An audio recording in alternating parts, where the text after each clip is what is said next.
Hello and welcome to the P&G live here in Aberdeen as Masters football comes to Scotland's northeast for the very first time. It's a city that's long been a hotbed of the beautiful game, and with the Dons putting in a serious challenge at the top of the Scottish Premiership this season, their old boys will be looking for the Pittodrie faithful to cheer them on to victory.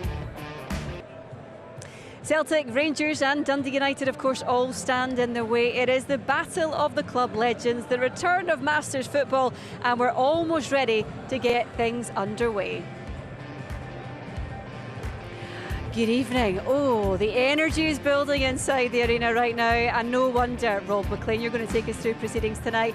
We're in for a treat tonight, are we not? Yeah, as you were alluding to there, Connie, there is something in the air in the northeast at the moment. The Dons are flying high in the Premiership, and I think that buzz about the place is reflected in what we're seeing around us tonight. 4,200, I think it's pretty much a full house here, and there's real energy in the air. Right, okay, and it's all because they're desperate to get their hands on that Masters trophy. It was Celtic's last time out. Who is going to put up a challenge tonight, do you think? Well, Aberdeen will be inspired, won't they, by what the class of 24 are doing at the moment. Is that the kiss of death? Probably. But Celtic... Don't say it too loud, I think. No, exactly, they're too close at the moment.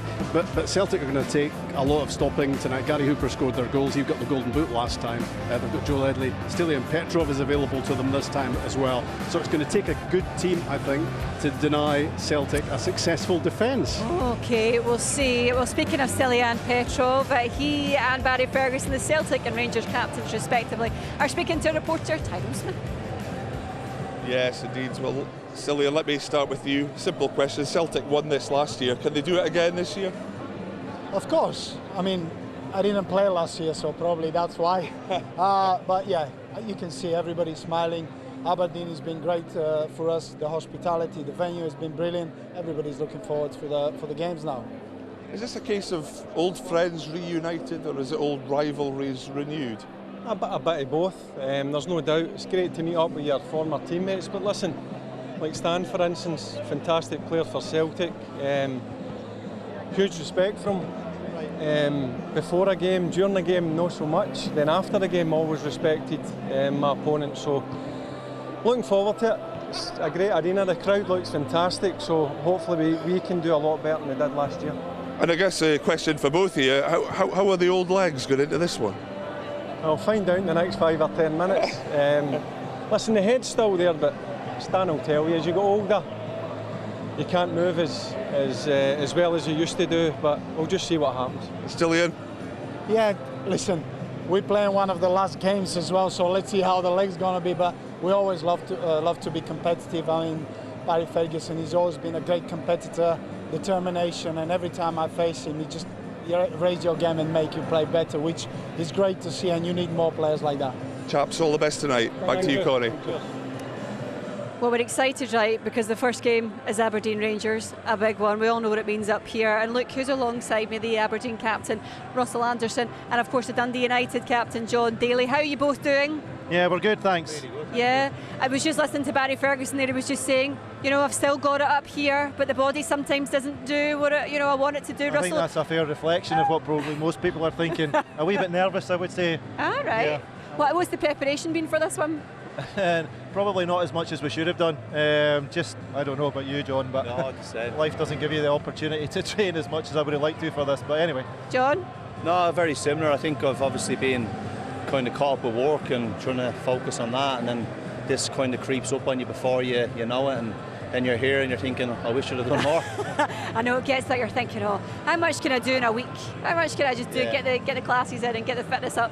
John, for you, what does it mean to sort of be back with your teammates again and just, get back in amongst that camaraderie again? It's brilliant. Like obviously you with social media and stuff, you keep in touch with boys now as much as you possibly can, but I haven't seen some of them for years, or since we've kind of played together, so it's brilliant. It's just like we've never been apart. I think in football it's like that, you go a long time without seeing each other, and then when you're back together it's like you've never been away, so it's great to see them, and hopefully we can put in a performance that is positive and see where we go. Is there a lot of expectation on this jersey tonight, given what's happening in the league? And I guess the fans around here wanted you guys to reflect that. It's a home crowd, and I'm sure they'll be willing us to do well.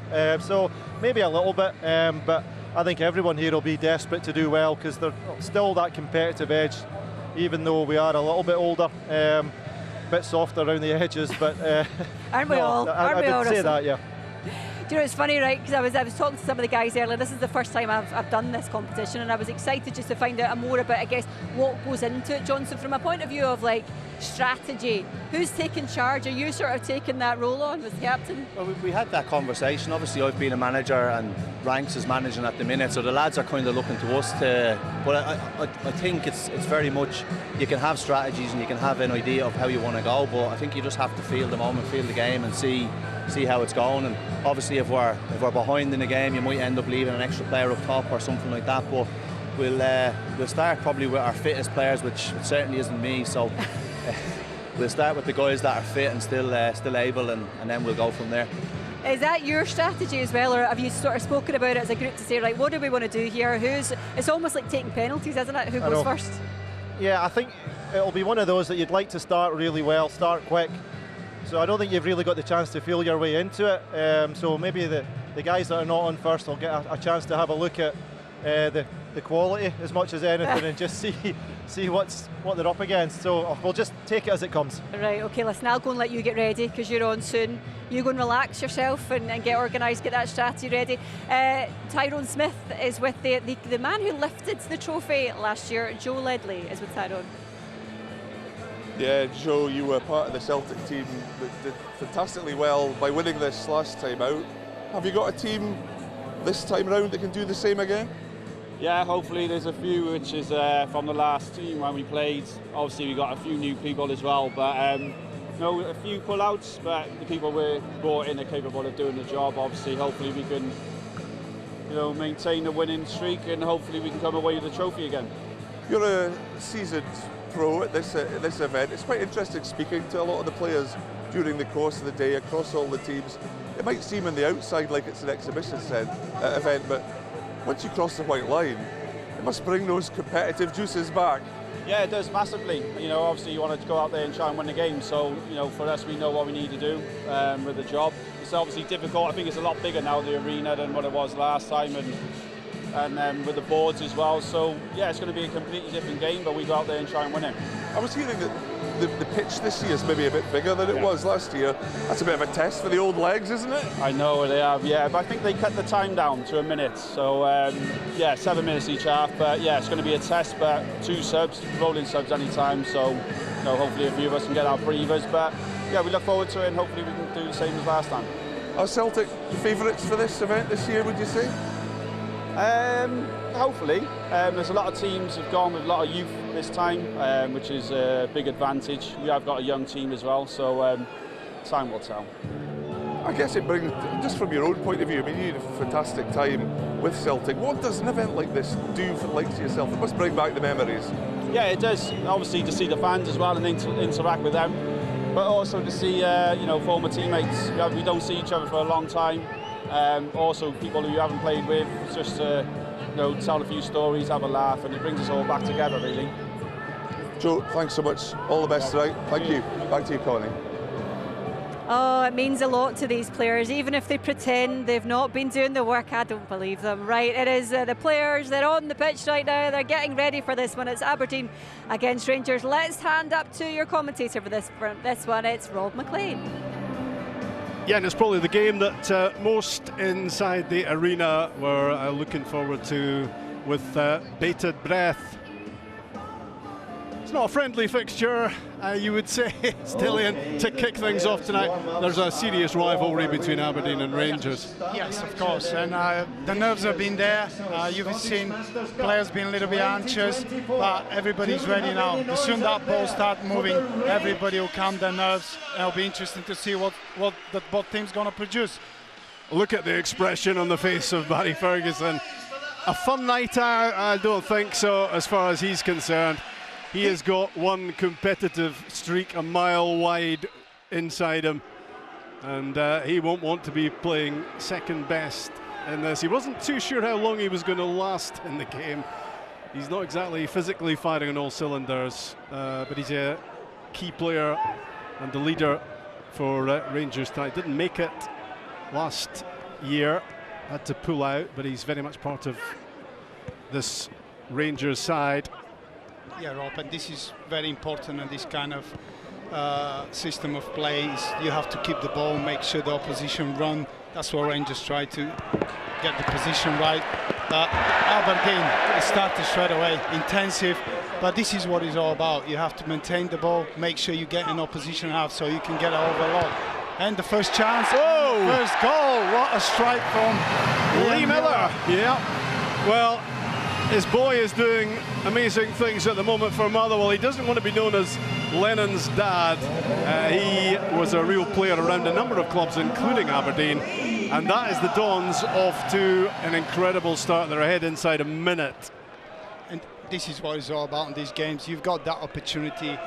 Lee Miller, he just knows how important that's for Aberdeen to start with a goal and to have a good, very good advantage. That just flashed past Roy Carroll, and he wasn't really able to move. Rangers looking for a quick response. Lee McCulloch wearing number 8. No way through for Bruno Alves. Gavin Ray holds him off. This is one of his strengths. Gavin Ray holding the ball, making sure he slows the game. Kevin McNaughton was thinking about the shot. He's still thinking about it. Saved by Carroll this time. Kevin McNaughton, one who came through the Aberdeen Academy and went on to have a fair old career. Well, if Chris Boyd was expecting a warm reception in the Northeast, and I don't think he was, he's not getting it. Never at all, especially his touch as well, Rob. But it's interesting. They will try to play those long balls to Chris Boyd and try to see if he can hold it. But the tempo is not been that high. It seems like the both teams just try to find out their weaknesses and their strengths. But this is a great strike and a great save. Yeah, that's a brilliant right hand from Joe Lewis to tip that one away. It looked as if it was heading in for 1-1. Big smile on his face. What a goalkeeper he was for Aberdeen, and clearly still is. Yeah, he still is, and that's just proven. He's still fit, he looks sharp. Watched his warm-up, and he is looking like he's up for this tournament. It's a good block. And this is where you get advantage from the teams as well. And there you go. Use the side netting. That's it.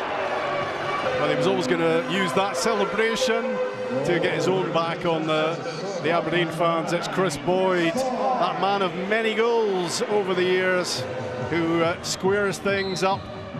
And that's how you use the boards, isn't it? Yeah, just making sure that you're clever, you play with the boards, and it's another one. Easy tap in for Boydie. 7 minutes each way. It doesn't sound like a lot, but it is when you're expending energy. Trust me, it is a long time on that pitch. It is a long time, and you see the teams will start to get a little bit tired. It seems like they don't worry about the rule, you know, leaving one up front, overloading and keeping the ball for a longer period of time. It's just been an open game so far. Actually, if you want, you can just stay up here if that suits you. Here's Bruno Alves. Chris Boyd on the turn. Wasn't the quickest turn you've ever seen, but he did get the shot away, blocked. Here come Rangers again. Lee McCulloch switched across to Bruno Alves, a Champions League winner in his time with Porto. Graham Dorrans is alongside Barry Ferguson here. And this is the one, just being patient, making sure that when you've got that spare man, you just played him in, and he just have to do better with that shot. Johnny Hayes nonchalantly nods it back, and Kevin McNaughton just lets it run through to Joe Lewis. So we're just shy of 5 minutes, and it's 1-1, and it's Gavin Ray in possession, and Lee Miller, the Aberdeen scorer. Russell Anderson.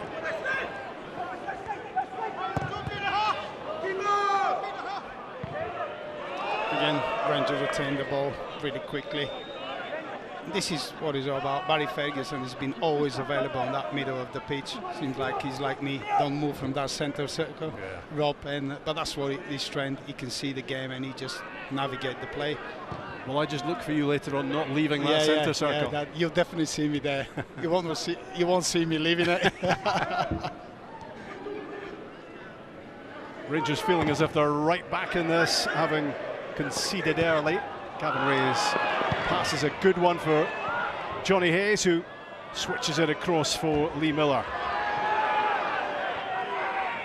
Then goes Russell Anderson to try to keep the ball. Not much more than a minute left of this first period. This is now when you control the ball, that you have to have your rest, making sure that you just switch the play, make the passes, and just find that little opening.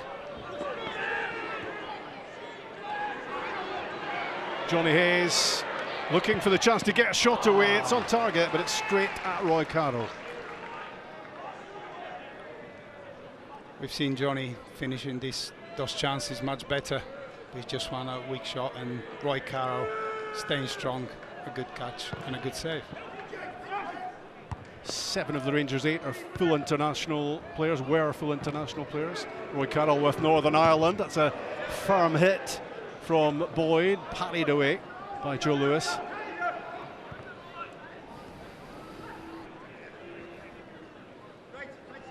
Not long to go before the break. Barry Ferguson, a serial winner, 15 major honours as a Rangers player, 5 of each, League Cup and Scottish Cup. He's lining a shot. Oh. Kevin McNaughton under a bit of pressure from Bruno Alves, who again uses the boards really effectively. Dorrans, Ferguson on the left foot, and he was leaning back as he struck it.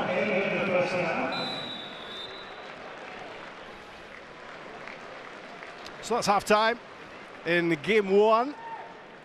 Scoreline at half-time. And they're inseparable so far. Aberdeen and Rangers. Lee Miller rifling in the opener.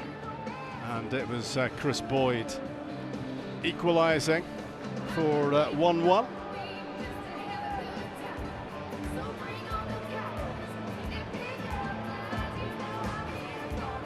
Well, here they are again. Great finish from Lee Miller.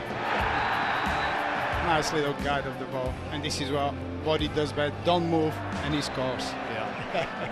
he actually scored a lot of his goals from that sort of range, didn't he, Chris Boyd? Things never change. No. Things never change.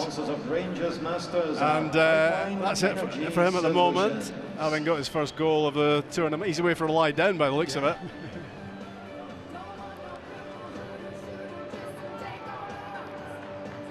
It is a big pitch, and when you got that overload, it does take on your legs.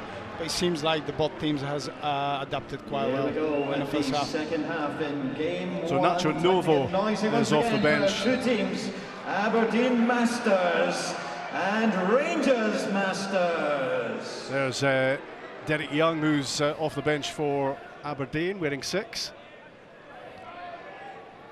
Nacho Novo wearing 10 for Rangers. So Aberdeen switched a little bit. Johnny Hayes went in the back. Graham Dorrans. Oh, wondered where that was going for a minute from Kevin McNaughton. Well, I know where that's going. It's going in for 2-1 Rangers. And it's Graham Dorrans who gets the goal. And he's persistent. What he's done, he lost the ball. He didn't stop. He just went, pressed, and he was just a good finish, we would say. Any finish is good. But this is what it's about. Yeah, Aberdeen hesitated, and he didn't, and he just forced it in. And there's Johnny Hayes looking to do something about that 2-1 deficit now for the Dons, scoring within seconds of the restart. Oh, great pass from Roy Carroll.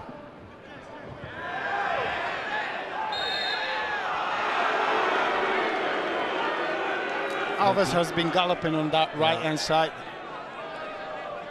He just landed as well. He just arrived. Yeah, so he looks fresher than anybody else. He doesn't look like he's got a jet lag or anything. No. Nacho Novo cuts the ball back.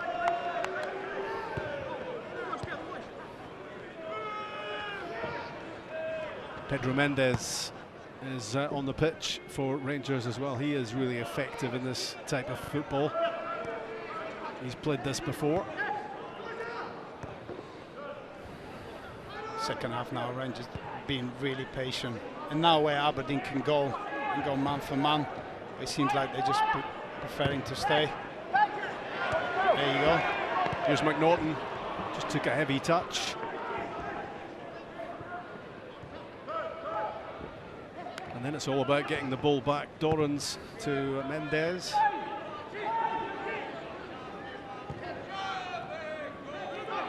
Natural. Yeah, that's an over. Yeah. And again, you just have to wait. The pitch is so wide, you just have to use it. Make sure you've got plenty of space in that wide areas. It's good use of the ball. Yeah, and this is the moments where you need players to step in and just make something happen. Down goes Nacho Novo, but it's Graham Dorrans who flashes that in for a 2-goal advantage now for Rangers. Third goal for the Rangers Masters. Second goal of the game. Nacho Novo using his body, holding that ball, setting a nicely for Dorrans, and he's just a powerful finish. Unstoppable. Unstoppable. He's still playing as Graham Dorrans, playing for Johnston Borough these days, so he's still pretty fit, and you can see that he's got that sharpness about him, and it's going to be a long way back for Aberdeen from here. So on the second half, been going through Dorrans. Seems like he's got a lot of joy, space as well. McNaughton.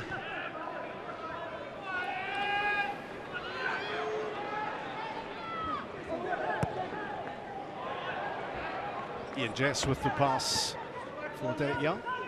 Here's Jess again, a real Aberdeen legend.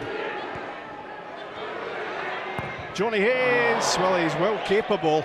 He was looking for that far corner. He just couldn't connect with the ball. You expect Johnny Hayes to finish that one. Got plenty of time and plenty of space to just take that shot even more accurate. Time will quickly start running away from Aberdeen. We're 4 minutes into the second half already. They've got 3 minutes and they need a couple of goals to get anything out of this. And Alves again. Telling you, there's no Jack. Oh. This is what it's all about. Ian Jess not caring for that challenge from Bruno Alves. Yeah. Bruno Alves, he's a big man. Big man. Yeah. I wouldn't do it. Put it that way, Rob. I wouldn't do it.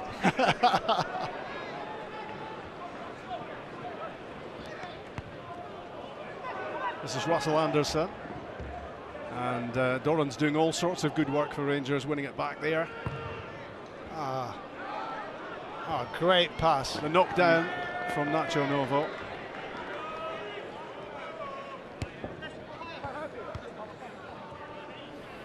Well, that's 2 minutes to go still, Ian. Now where the legs are really tired, Aberdeen has to push, they have to take risk, but Rangers, they're quite comfortable. They're organised. They really need to gamble at this stage, Aberdeen, to get one goal back and then think about another one. There you go, maybe. Derek Young has got one back. That's that risk. Play that. You never got wrong with these long balls. That's what they're saying. If in Good doubt, pressure. launch it. Second goal for the Aberdeen Masters. Roy Carroll didn't probably cover himself in glory there. Was there a push? He reckons so. Derek Young says, I'll take that. So where are we? Well, we've got not much more than a minute remaining. Oh, is it not been given? Seems like goal has been given. Yeah. 3-2. We've got a game on. Yeah. A minute to go. No VAR, thankfully, to complicate matters. Rob, me and you can't deal with the VAR at the moment. No. Right. Last chance saloon for the home team. Derek Young got that goal back and he tries again, and it's a good strike. Great strike. And Roy Carroll does the business this time. And we've got 30 seconds to go.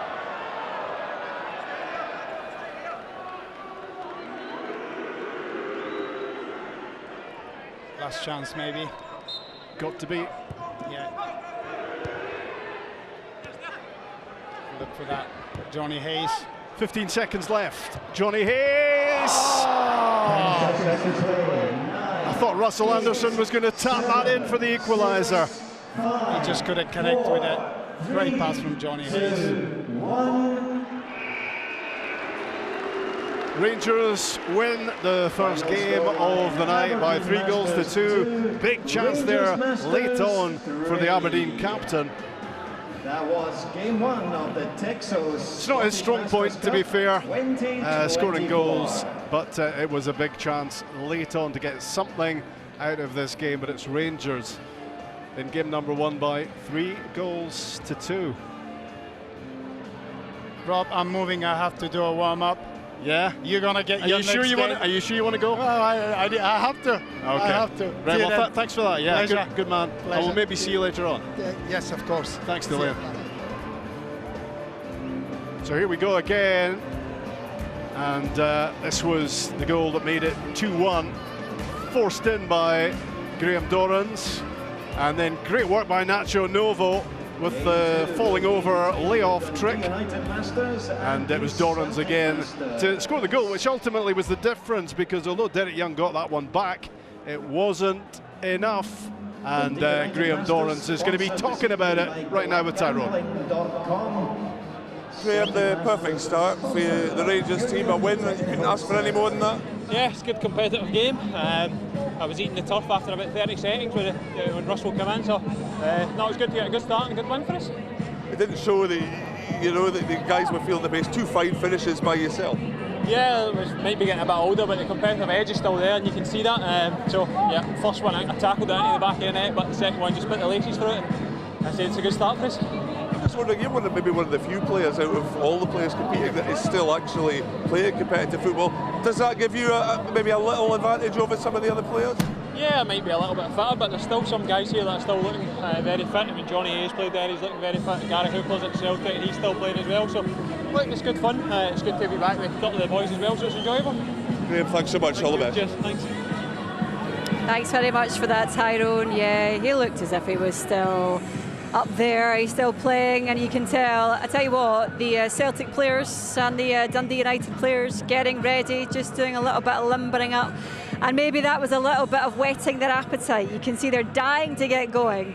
But I tell you what, let's get straight to it. Let's hand you back to your commentator for tonight for Celtic against Dundee United with Rob McLean. Thanks, Connie. There's Simon Donnelly, who's 2 weeks away from his 50th birthday. It's a milestone coming up. But he's pretty fit, is Simon. Featured last year when Celtic, of course, won in the final against Hibs. But Celtic just looking to get themselves started here, and they'll be spurred on by the fact that Rangers have opened up with a win. The two of them will come together, of course, pretty soon. And for Dundee United against Celtic, I'm joined by Ian Jess, the legend that is the pride of Portsoy. Ian Jess is with me in the commentary box, and I thought you were going to, as Dundee United and Celtic get underway, I thought you were going to start scrapping with Bruno Alves down there, Ian. I just thought he was a little bit too aggressive. Yeah. He did apologise, but it's too late. Aye. It's all right. Hopefully we'll get him in the final. Yeah, exactly. So here we are with Dundee United and Celtic. Dundee United, the youngest team in the competition. It's all relative, of course, and that's a decent hit early on. And some action from Michael McGovern. It was Danny Swanson taking aim early on.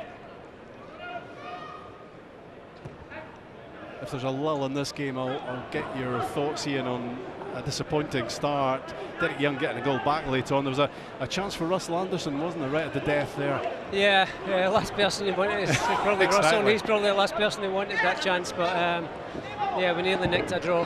A bit disappointing, but it's the first game. We've still got another 2 games, so hopefully we can make it. That looks like a foul at the edge of the area by Kelvin Wilson on Craig Conway.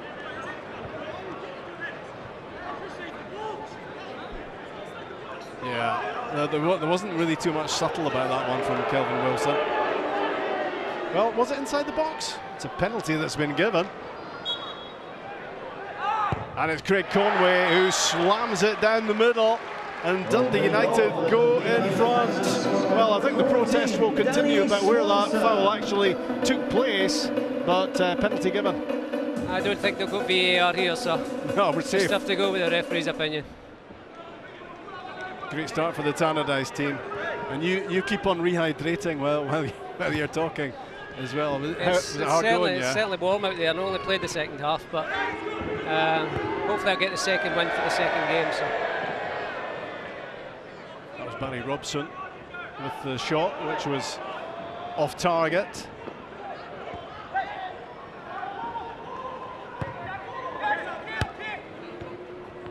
Charlie Mulgrew, part of the Celtic setup this time around. 35 and over is the ruling.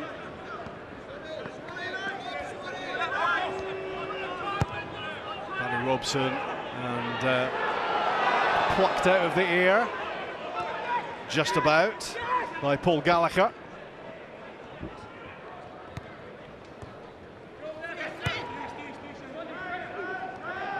It's always good to get a goal early on. It's something to hold on to.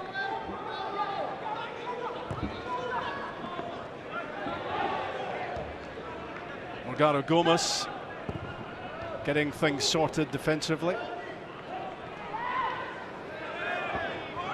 John Daly is not in the game at the moment, but he is talking to Tyrone.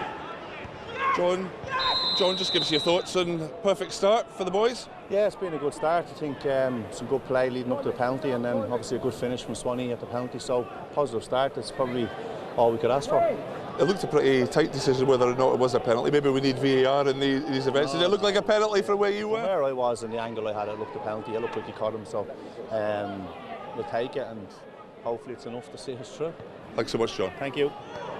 Yeah, Danny Swanson scoring the penalty. And it's the difference at the moment, and Celtic looking to do something about it. Charlie Mulgrew, that great left foot, and what a lovely finish that is. You don't have to blast them, and he's just stroked that in for 1-1. Not a bad finish, Ian. Yeah, I'll be happy with that. And Charlie's a good technician. He's took that really well. Nice and calm.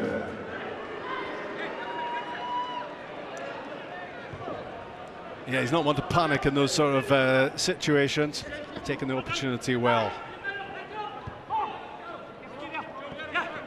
Morgado Gomes still playing with Cowdenbeath. Mark Wilson was a winner with Dundee United last time around. Dundee United getting themselves back in front. And it's that man again, a double for Danny Swanson, and that's a great finish again. It's just been guided in. He was obviously coached very well by me at Peterborough, so I know Danny from Peterborough days, and a great kid and very good footballer. I knew you were going to be the ideal co-commentator for this. Although I can't believe you're taking any credit. Of course I'm taking the credit. Swanee will give me the credit as well, hopefully. Barry Robson again, looking to get back into coaching and management. And Dundee United looking pretty lively on the break there. Craig Conway.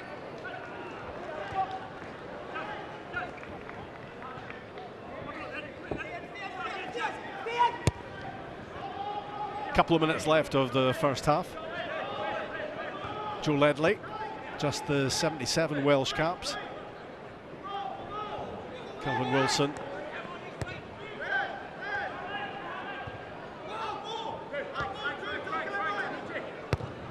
It's a clever pass from Mulgrew, looking to find Gary Hooper. He's got there now. Denied by Gallagher, and Barry Robson on the follow-up. And that's unloaded quickly down in the direction of Conway.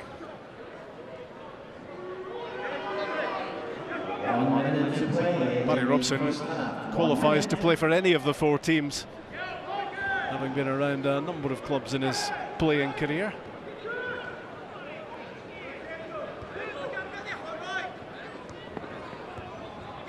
Kelvin Wilson, he was short with a pass, and now Celtic on the retreat. Conway squares a big opportunity, and it's gone in. Well, is it? I'm not sure it's been given. John Rankin was celebrating the goal. Well, he was convinced, the Hamilton manager, that that was in. Here's Charlie Mulgrew. What a touch that is. What a brilliant finish that is from Joe Ledley, but there is fury in the air from a Dundee United point of view because they reckoned they'd scored down at the other end. Goal scored by number 16, Joe Ledley. And that concludes the action. The most delicate of finishes. But as half-time comes, Dundee United still raging, Ian Jess, about that goal that wasn't given. Well, it was difficult to see. Obviously, we need a replay on that. But I know that Ranks is a really honest kid, so I would take his word for it, but need a VAR again. I think his gesture to the referee suggested that wasn't even close, ref. It was in by a country mile. I think that was the suggestion. But a great finish from Ledley. Wasn't it fantastic finish. Yeah.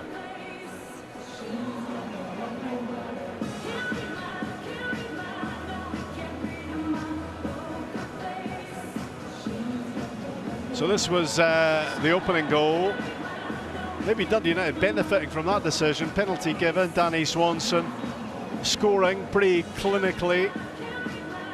Then it was Hooper to Mulgrew, and he just rolled it into the corner.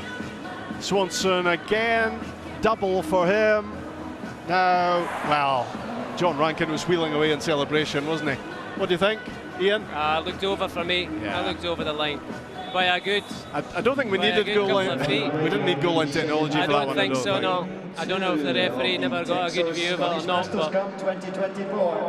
But sometimes he has to go with the reaction of the player. And Celtic Masters.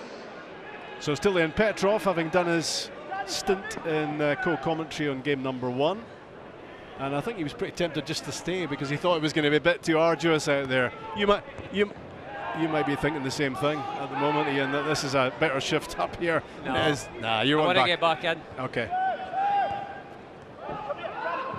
Here's Petrov and Ledley.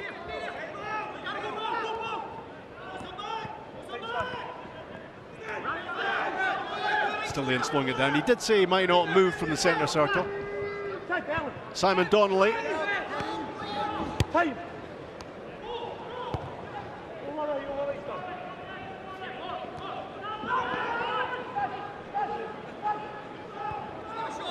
Here's Charlie Mulgrew, he's on that left foot, off target for once, but he is looking one dangerous player on there for Celtic. Meantime, on the touchline, Barry Robson with Tyrone. Barry, just give us your assessment of things so far. Yeah, I think the game was, it's the first time I've seen a team sitting in and counter-attacking six-a-side football. We dominated the game, and obviously they hit us with a couple of counter-attacks. So I'm not sure that wasn't it might have been a goal for them, but I'm not sure it was a penalty for them, so maybe things have evened out a bit. I was going to say, a few talking points in this one. Was it a goal? It might have been a goal, but it should have been a penalty. It shouldn't have been a penalty as well, so it's probably evened itself out a wee bit. Barry, thanks so much. Thank you. Understatement of the evening from Barry Robson. There might have been a goal. I think we'd have seen that one from Edinburgh, to be honest. Oh, that's a great finish. What a strike. That is, it's yet another pinpoint finish, and it's a hat-trick for Danny Swanson, and his mentor is purring with satisfaction here. I'm very proud of him. That year at Peterborough under my my shooting drills has obviously paid dividends for this morning. The United Masters, a hat-trick goal for number 14, Danny Swanson. Good block by Gallagher. So Dundee United 3, Celtic 2, and it's been all about Danny Swanson, but plenty of time for Celtic to respond. And this is Joe Ledley on the ball.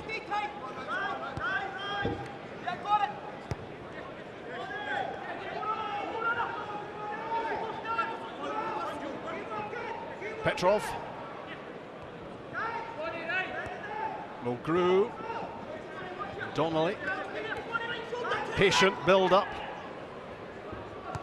which is code for slow. The up and under for Kelvin Wilson.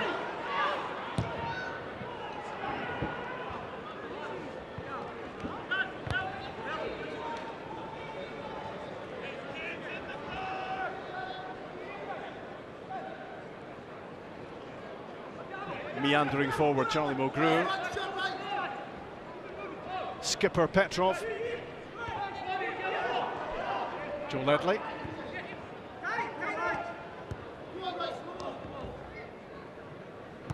Donnelly. Switching it around Celtic. In goes Morgado Gomez to see if he can win it back.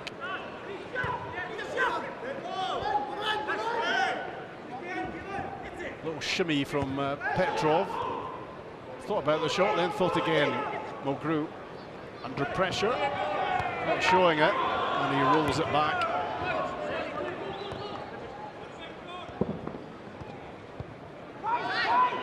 Lost by Ledley. It was a difficult one to control. Morgado Gomez was being held by Simon Donnelly.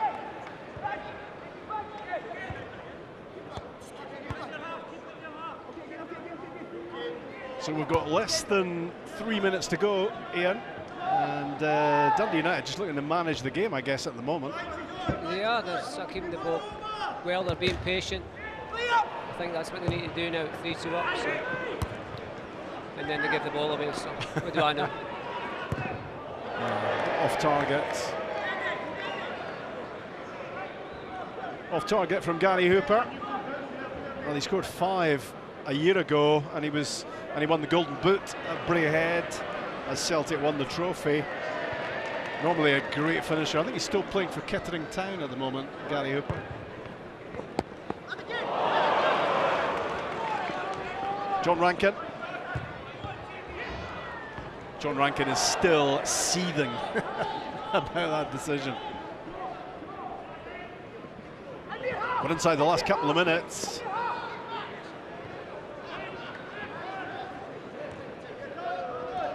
this is Gary Kenneth, part of the 2010 Scottish Cup winning team. So was Morgado Gomez.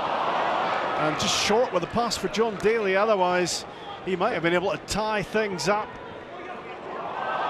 Well, here is Daly. And it's the lob, and it's back off the bar. So close to 4-2.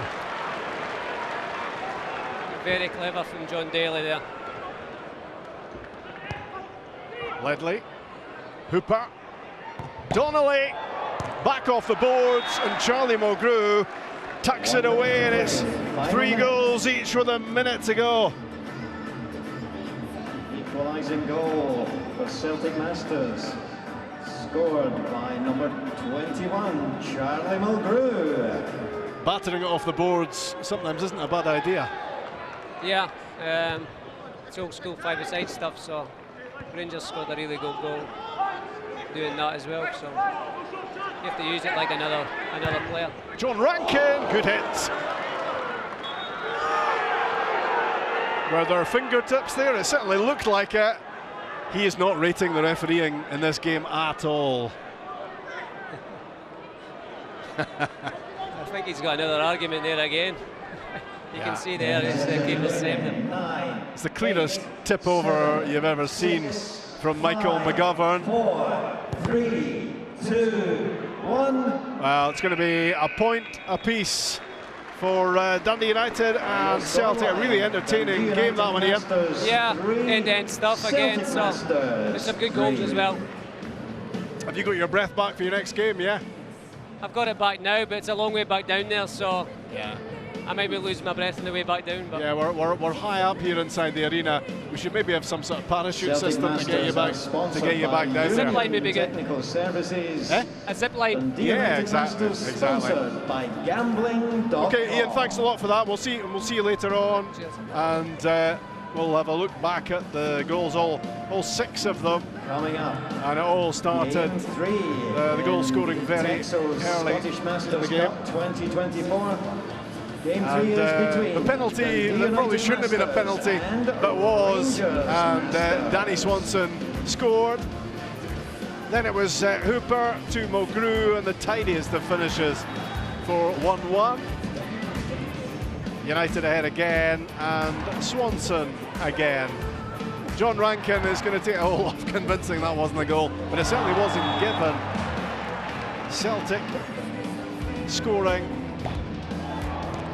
Charlie Mulgrew tapping in the end for 3 goals each. Let's hear from hat-trick man Danny Swanson. Danny, how would you assess Dundee United's start to the campaign? I didn't think I'd ever see referees absolutely bottle at the Masters. Some decisions there were horrendous, so boys done well. I think we deserved to win the game with the going ahead, and then a couple of decisions for the ref there. I don't know what's happened to him, but I really enjoyed it. It was good. Were you robbed? Robbed, absolutely robbed, stinking. So are you starting the campaign to get VAR at these Masters events? I thought we'd have it. Such a nice event. I thought we'd have VAR tonight, but no, it was enjoyable. I enjoyed it. Very good. Danny, thanks so much. Thank you. Cheers. I don't know why I'm surprised, right, Russell, that everyone seems to be taking this so seriously. I could not believe when I saw Barry Robson's reaction to the referee, then John Rankin, at it as well. What have you thought of it so far? How are you feeling, by the way, as well? Okay, got my breath back. Disappointing start for us, but I think generally some of the goals that have been scored have been really good. Dundee United had a really good performance there. I know, they've been, I think, maybe the sort of... So we've got a bit of work to do, but so far, yeah, it's been enjoyable.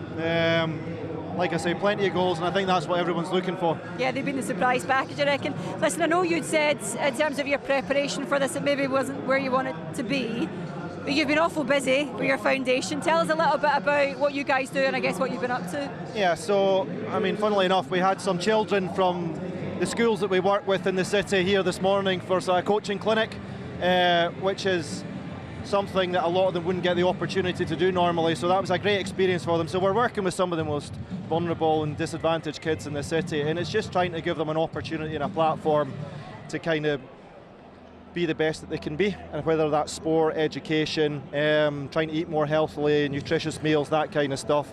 Like I say, they've maybe not been dealt the best hand, but we're just trying to give them that platform to try and maximise their potential. And we say it so often about football, and we want, I guess, football to inspire people and to help sort of create a togetherness and a different culture so that people have something to look forward to. Is that what you found, and I guess how difficult is that to do, to use football? I think it's hugely important. I think it's not just about the football itself, it's the life skills that you can learn from that. It's the team building, it's the cooperation, the communication, feeling part of something, which everyone's mentioned already tonight. The boys getting back together, that's no different for the kids that we're working with. To give them something to kind of look forward to and focus on, you can see them actually enjoy it and they flourish in the classroom because of that. So it's something we're really passionate about.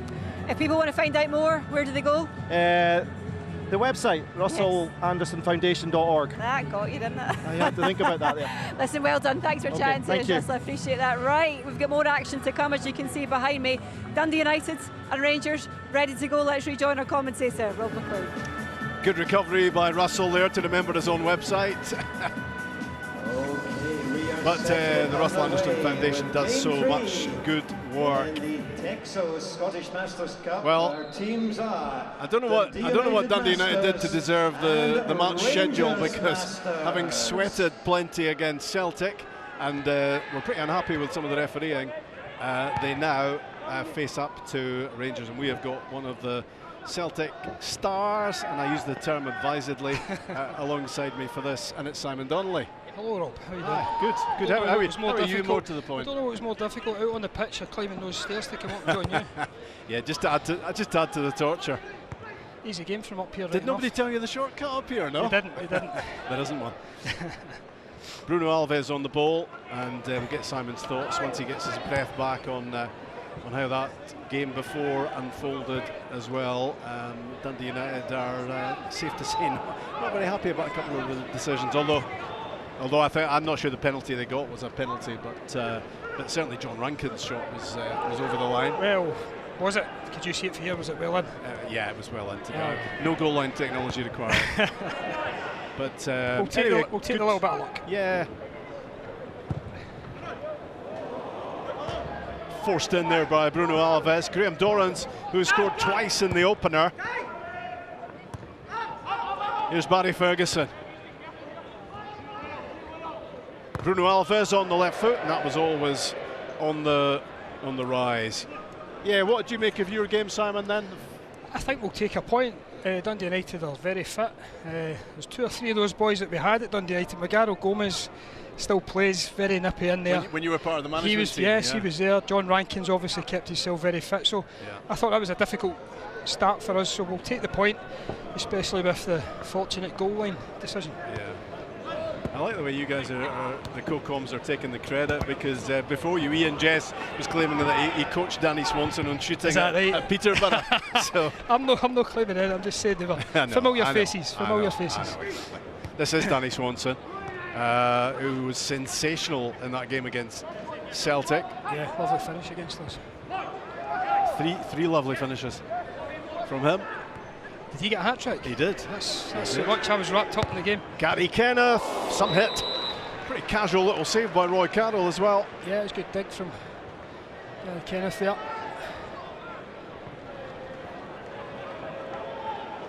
Charlie Mulgrew looks pretty handy for you, I think. Charlie's fit as well. I play sixes with Charlie, and he can get round about the pitch. It helps when you've got a few of the younger boys in the team. Oh, John Daly's looking for a penalty. He claimed he was being held. Gary Kenneth for John Daly. I think with it being the old-fashioned players, Rob, the referees, it's good old-fashioned refereeing. They're not giving everything, letting a few things go. Yeah. That looked like a tug from Bruno Alves.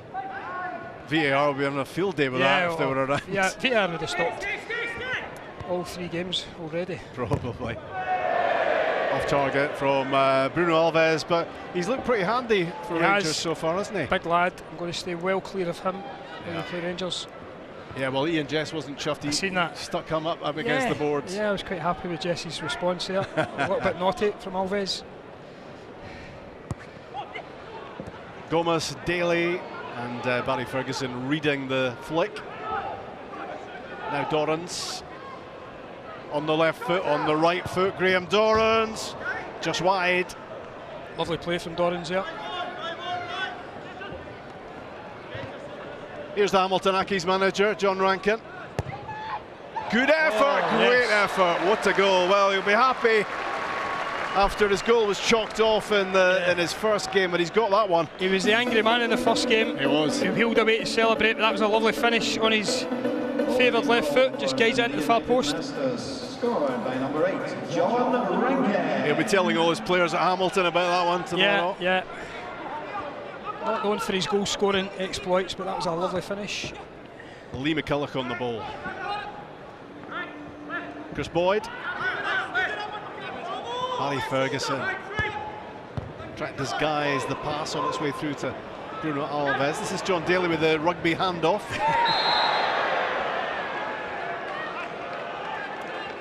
Well, he's spending a fair bit of time on the deck at the moment, the Dundee United but I captain. think with the rules, with one player having to stay in the opposition's half, it's you can dice with it a wee bit. If you lose possession, you can break quite quickly. Fortunately for Rangers that time, they couldn't quite get the counter-attack going. Nice pass from Magaro Gomez. Daly, it just runs away from him. Mark Wilson with the pass, but he just makes sure he keeps the ball, Daly, and it's a flick inside for Rankin, and Bruno Alves saw it coming. Dorrans down the line.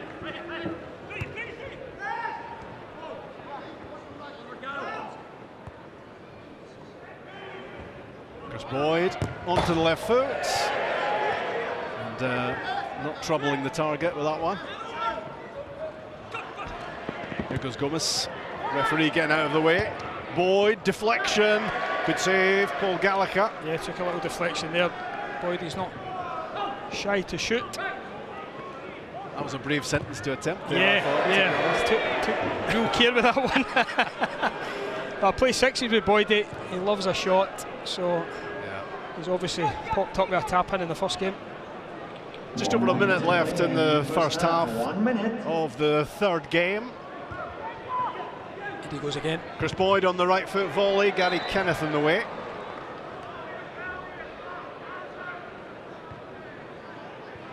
Well, he's the panto villain, isn't he, for the Aberdeen fans? But he loves it. He loves it. Yeah, he was playing to it with the celebration in the first game. And he loved that celebration when he scored against Aberdeen. Rangers winning first game, second one drawn.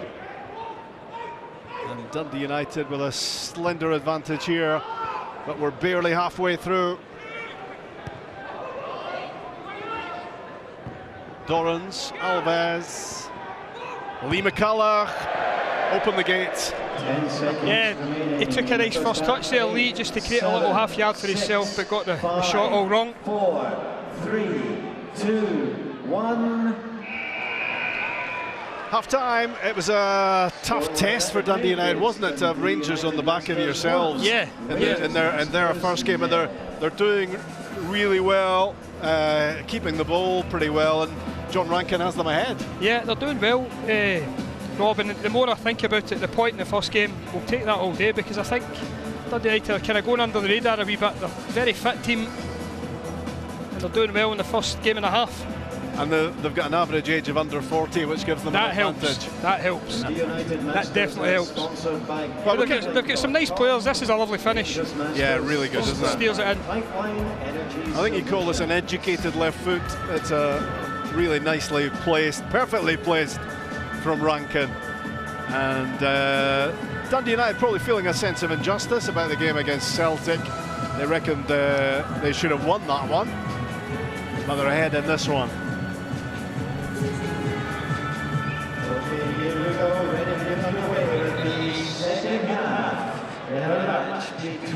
Wait for it, wait for it. Second half underway now.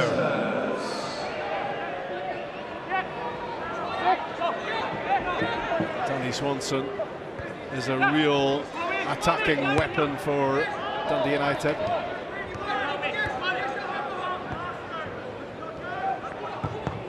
That came off Conway, but it spins kindly for United. Novo was in pursuit. Good play, good switch of play. Yeah, nice. To Morgano Gomez.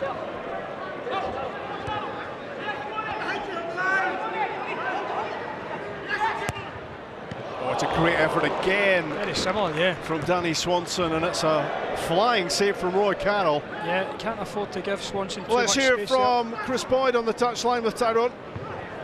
Chris, how would you assess this? Tough game, this one. Yeah, it is, to be fair. I think Dundee United showed the first game how good they were, and they've carried that on, and we're going to have to find someone to get back into this. You're enjoying a bit of banter with the home support? It's always. They don't really get much to shout about up here, so it's good to come up and give them something to shout at. I suspected that's how you'd celebrate it. Always. Nah, listen, I mean, I think that's something in terms of a bit of banter between the fans and everything. I don't mind it. You give it out, you've got to take it back. You'll be looking for a few more goals to get a chance to do it again. I need to go on the pitch, though. All right, you got a new set of lungs. Cheers. Well, while we search for a set of replacement lungs for Chris Boyd, Rangers continue their pursuit of an equaliser. And this is Swanson waiting for the run alongside of John Rankin. That will end up at the feet of Morgano Gomez, Craig Conway. They are looking good, Dundee United. They look as if they believe in themselves. Yeah, they are. They've got some tidy players, Swanson, Conway, and Gomez and Rankin. Energy-wise, Willoway's experience, it's a good mix. The way John's getting about the pitch, I'm surprised he's not playing himself for Hamilton at the moment. Well, this might be giving him ideas. Swanson, Wilson, Mark Wilson. Will he have a crack at goal? Should have. Yeah, should have. Slight nosebleed.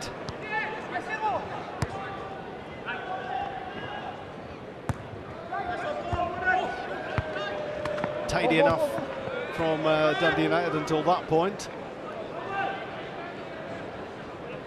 Can we have our ball back, says Pedro Mendes.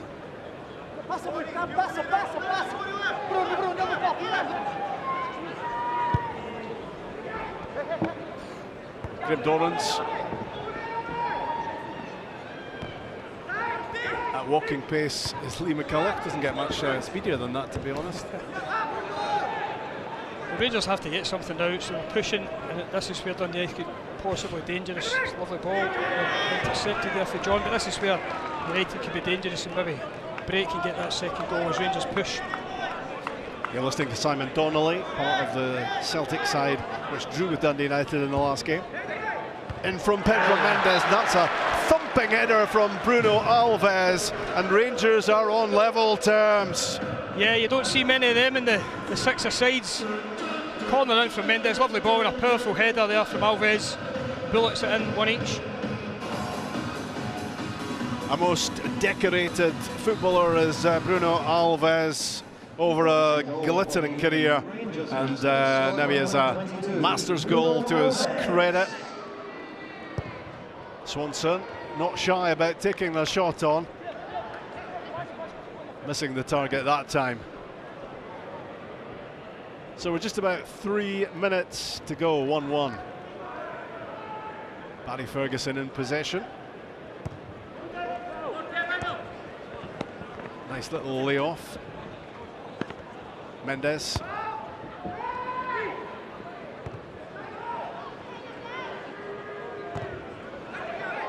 Useful for Dorrans with the knockdown, and that was shifting from Pedro Mendes. It was a good block. Yeah, it was nice football from Rangers. Novo clipping it into Dorrans, he slayed it off for Mendes. Nacho Novo using the boards, getting it back from Pedro Mendes, trying to bustle his way through, and almost in on the rebound. Lovely little move there between Novo, nice exchange between him and Mendes, then he got the break of the ball. Thought he was going to just get into the net in the end, just didn't fall for him.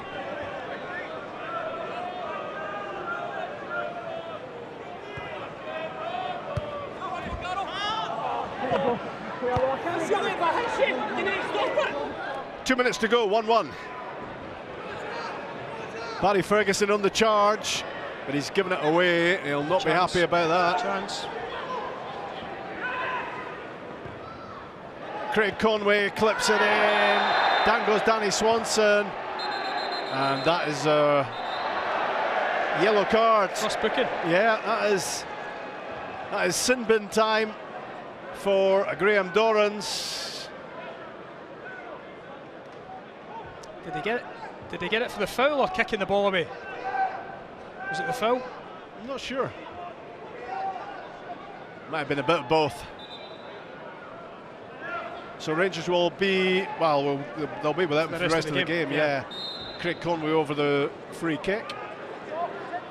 Well, it's Conway, it's wide, but on the rebound, Swanson. Final minute. Final minute. Into the last minute. Is it going to be another draw for Dundee United, having drawn with Celtic? 1-1 against Rangers. Margado Gomez wins that back, and Nacho Novo looks like he's hurt himself. And here's Conway and Swanson. Great save, Roy Carroll. Really important stop from the goalkeeper. 40 seconds to go. Yeah, Dundee United have to make it count. Swanson, Good Conway. save. It's another good bit of goalkeeping from the former Northern Ireland international. Great save. I didn't fancy Mark Wilson in the header challenge with Alves there. Oh, is he going to try one? John Rankin. Yeah, there's another yellow card, this time for Bruno Alves. 3, 2, well, I hope there's 2 seats in the sin bin. I think the clock saved Rangers. Are they allowed to take the free kick?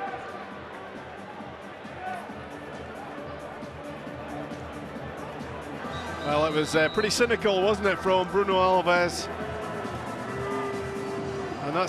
And Dundee United don't get the free kick. It's game over. Thanks, isn't he happy again? Yeah. Rangers Masters 1. John Rankin's toys it out of the pram again. Yeah, I can understand his frustration. Obviously, the goal against us, and then that there. I think he should have been allowed to take the free kick, but the clock ran out. Stilian Petrov trying to calm him down, but I think it's going to take a bit more than that at the moment. He needs iced rapidly, John Rankin. Furious. that Dundee United have had to settle for another draw. I mean, they could well have won both games. Quite easily have won both games. They're away with 2 points, so big game for them coming up. But this is a big one for us as well now. Try and get our first win. So I better let you go. Yeah. I'm looking forward to seeing you abseiling down. It's been a pleasure. See you soon. Me too. Cheers, Simon. That was Simon Donnelly. That was Bruno Alves with the header, which rescued a point for Rangers. Sponsored by Union Technical Services. Tyrone's got Pedro Mendes with him. Pedro, that was a really hard-earned point, wasn't it? Well, yeah, they play well. I think they're my 5 or 6 players younger, 10 years than us. And but it was okay. A draw is okay for us. It's just getting harder and harder as the games goes on. More intense, more contact. But okay, we're still for the race. You can certainly see what this event means to the players. A couple of the Rangers players getting sent to the sin bin. Shows how passionate they're feeling about it, I guess. No one likes to lose, you know. All friends, all good relationships, but when the balls start bouncing, no one wants to lose one ball, no one wants to lose one tackle, one game. So it's, all the players that are here are all very competitive, right? They are competitive persons, and they don't like to lose. That's it. Bottom line is that. Pedro, well done. Thank you. I mean, John Rankin, you've never been known as a moaner, never. But you might have a reason to be. How are you feeling? I'm smiling now that you're talking to me, but at the time, I'm certainly not happy. Listen, I think 2 things have gone against us in the last 2 games.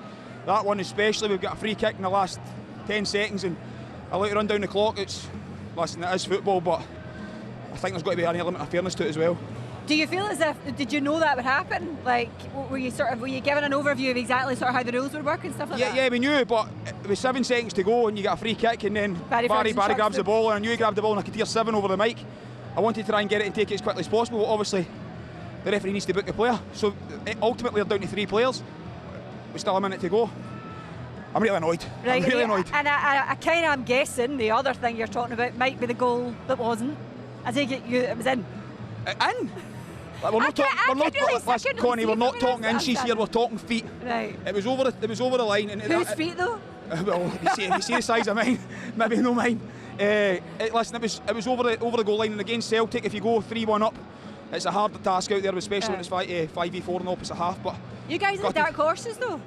No, but listen, we've got good legs, we've got good energy on our side. We obviously leave the one up, and we need to go and support them quickly. But we've been in front 4 times now, and we've not took anything for any game. So disappointed with that, and we need to be ready for the next one. Right, I'm looking behind me because I can see the Aberdeen players and the Celtic players are getting ready. Well done, go and you calm down and we'll hand back up to Rob.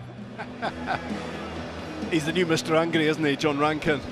He is absolutely raging about both matches, to be honest. Dundee United looking a really good team and reckoning they should have more than just a couple of draws on the board so far. Meantime, Aberdeen looking to get their first points of the evening, having lost to Rangers. They're now looking to beat Celtic. And now let's hear you for underway in the 4th match of the night, and that's Stilian Petrov from very long range.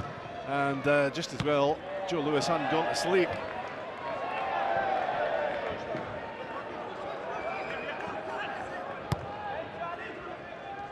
This is Kelvin Wilson and Charlie Mulgrew.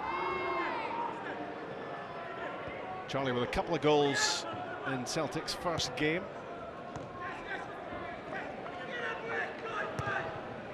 Useful pass as well, isn't it, for Gary Hooper to feed it back out to Kelvin Wilson. That was a miscue.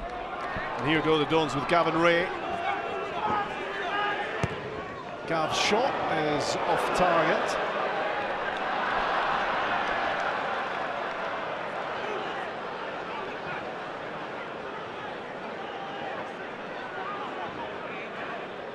Wishing he'd passed to Johnny Hayes now. Graham Dorrans has just appeared alongside me. Got a shock of my life there when I turned round. And the goal machine was alongside me, Graham. Yeah, straight from the sin bin up to goal machine and sin bin in the same night. That was some game, wasn't it? In fact, Bruno Alves was about to join you in the sin bin if there was enough time for him to get there. In from Joe Ledley and chested back to Lewis by Anderson. A couple of goals in the first game though. Good form from you.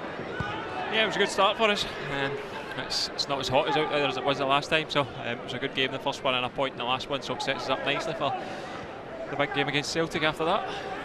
Here's Charlie Mulgrew. And Cillian Petrov, snail's pace at the moment. Lovely touch and shimmy from Charlie Mulgrew, and it's a really good save with his left boot from Joe Lewis. In again for Hooper. Well, the man who won the Golden Boot a year ago has his first goal of the night. Gary Hooper, 1-0 Celtic. Yeah, I've seen that many times, having played with Gary down at Norwich. That's what he thrives on, a great finish, across his body at the back of the net. He didn't have to think too much about that one, he knew where the goals were. And Aberdeen, who lost their first game, now have to come back from a goal behind. Yep, can you...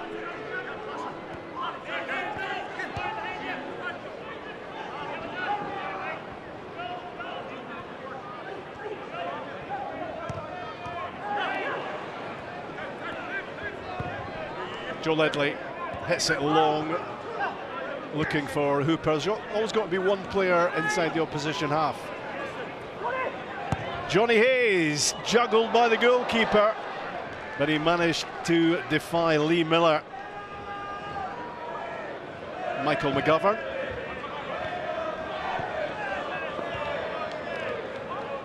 We'll get the thoughts of Derek Young at the moment on the touchline with Tyrone. Derek, just give us your thoughts on how this is going so far. This game? Yeah. We need to get hold of the ball a bit better. We need to keep it, I think, keep giving it away. But Big Roster's a way to score for us. But it's a decent game. It's a great wee tournament. Everybody's loving being part of it. But we're desperate to. The past 2 results have went for us there, so if we get a decent one here, we're back in business. And after losing that opening game, it heightens the importance of trying to get a positive result in this one. We've got a wee mountain to climb at the moment. Yeah, definitely. But it can change that quick. You can get a couple of loose balls and you get a shot off, or we break up the park. So it can change within 30 seconds. But no, we're still kind of getting used to it, to be perfectly honest. So I keep looking to see who's blown out their backside, so I can maybe get myself on in a minute. But we'll wait and see. Okay, all right, Derek. Thanks a lot. Cheers. Might not be too much longer before he's on. Derek Young, Ledley's pass, Hooper, Joe Ledley looking to extend Celtic's advantage. The man who lifted the trophy a year ago.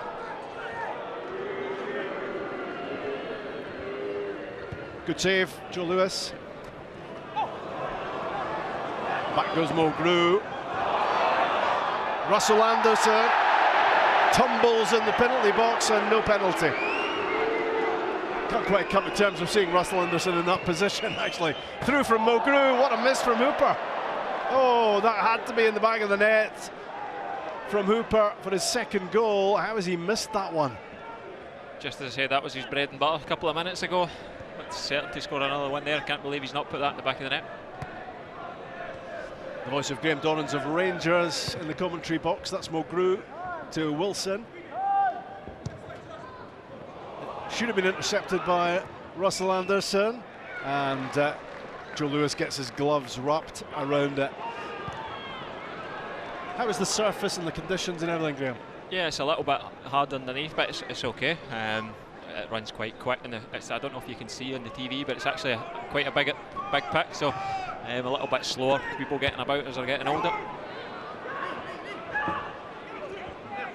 Gavin Ray. The pass behind Lee Miller had him turning and fouling Joe Ledley, allegedly.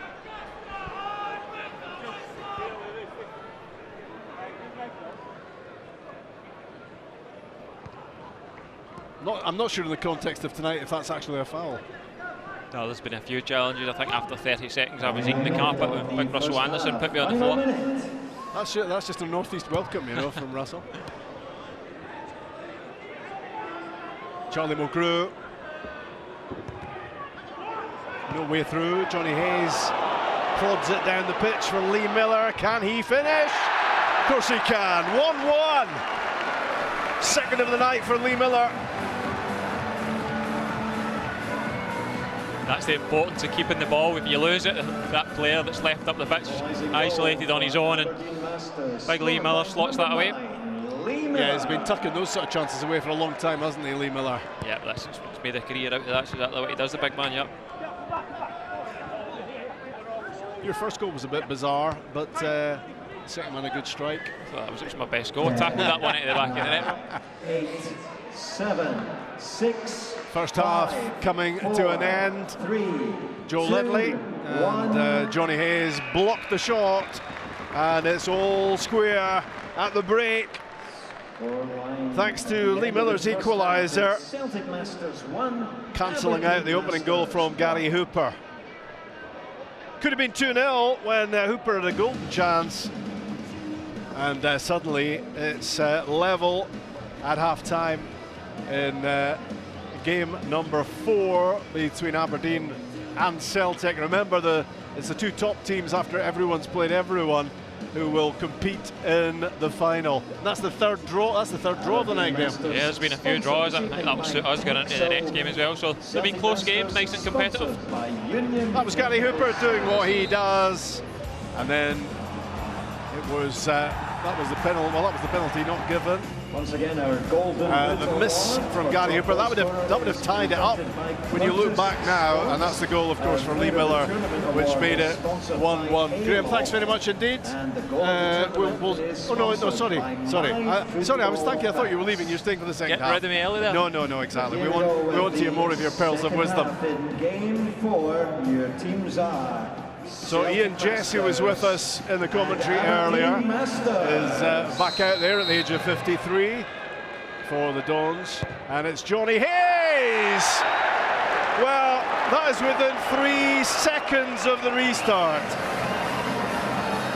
Yeah, good strike there. Johnny still looks very fit as well. You see the start of our game, he was busting about, and he's put one in the back of the net there as soon as the restarted. Number 17, Johnny Hayes. Well, to say that caught Celtic cold, not a night to be caught cold, because it's pretty hot stuff playing out there. But the second half had barely started as Hayes blasted in past McGovern. And now Petrov and Mulgrew.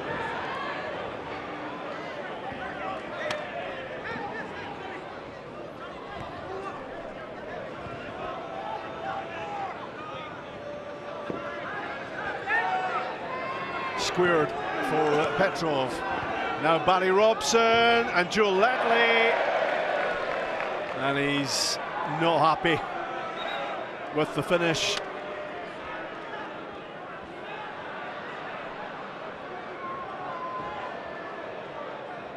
Well, it's all pretty tight, isn't it? It's difficult to analyse who are the favourites to go through, because we've only had one winner on the night. That was in game number 1. Yeah, it's always competitive, you know. I said it earlier on, there's some very fit people here as well. That Dundee United team, there's still a few younger boys as well, so yeah, it's very competitive. So your goals are the difference at the moment, Graham. That's Petrov with a shot, and it's parried away by Joe Lewis.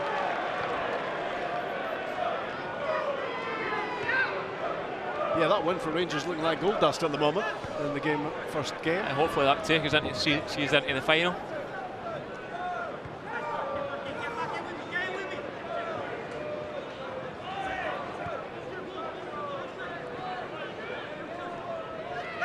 It's Petrov, and it's Robson, and the Aberdeen fans who used to adore him are giving him a bit of stick at the moment. Yeah, I think they enjoyed that one. Let's see what Kelvin Wilson thought of that with Tyrone.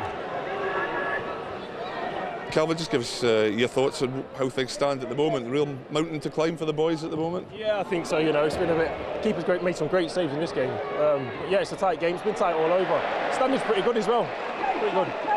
Just wondering what's the surface like out there to play on at the moment? The pitch is looking like it's starting to maybe feel the effects of some of these thunderous tackles, like yourself are putting in. Yeah, it's hard, obviously, on the joints and stuff, but I'm pretty used to it. We played on it now. This will be the third year we played in this, so. But it takes some getting used to. People like Charlie and that, it'll take some getting used to. But it's okay. It's okay. As long as you don't fall on it, it's okay. Confident the boys can turn this round? Yeah, of course. We're Celtic. Thank you. Celtic 2-1 down. 3 minutes into the second half. Petrov, Ledley, Robson tries again, trying to squeeze that through the legs of Joe Lewis. Got his knees together just in time. I think Barry looks like he's desperate to get a goal here.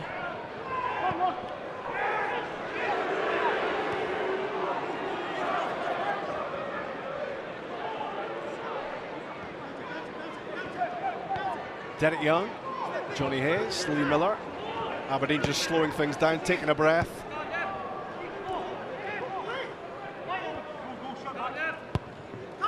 Wonder if Aberdeen are trying to run down the clock at the moment. I think you've seen a bit of that when teams have been winning. You try and keep the ball, and as you say, try and run down the clock, eat away at the time. Russell Anderson's challenge on Barry Robson, and he's won it back, the Aberdeen captain. Former teammates, those two. Down goes Jess. The booing is being directed at Barry Robson.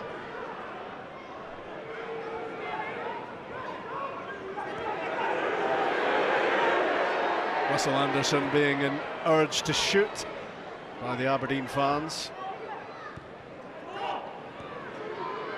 Aberdeen need the points in this game, having lost to Graham and Rangers in the first match.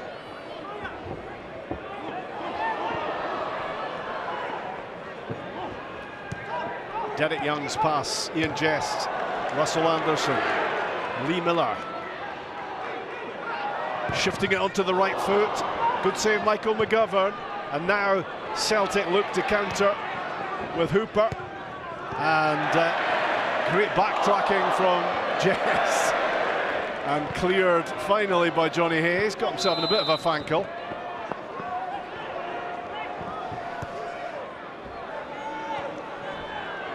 Hooper. Donnelly overruns it. And now here goes Johnny Hayes. 90 seconds left. Aberdeen 2-1 up. Yeah, I think you will see Aberdeen just try and keep the ball here and just see out this 90 seconds.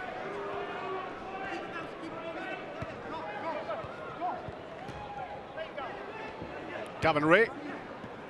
Nice.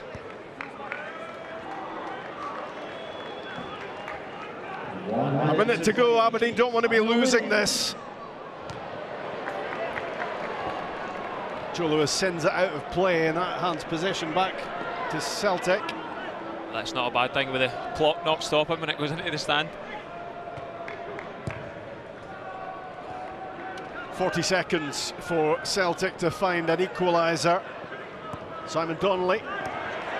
Interception from Johnny Hayes, and Aberdeen should keep it from here if they can. Hayes on the spin. Now Russell Anderson inside the last 30 seconds. Robson scrapping to win it back. Petrov is going to try the shot. It's gone too high, and that might be that. Yeah, that was the last opportunity, I think, to hit the target there. He's seen that the clock was running down. 5, 4, 3, 2. Well, it's a result that's going to go down very well inside here. Final scoreline: Celtic on their home patch. Aberdeen get the win they so badly wanted, which puts them back in the frame for qualification for the final. It's a big result, and Johnny Hayes played a huge part in it. Of course, Johnny Hayes currently works for Celtic, playing for Aberdeen.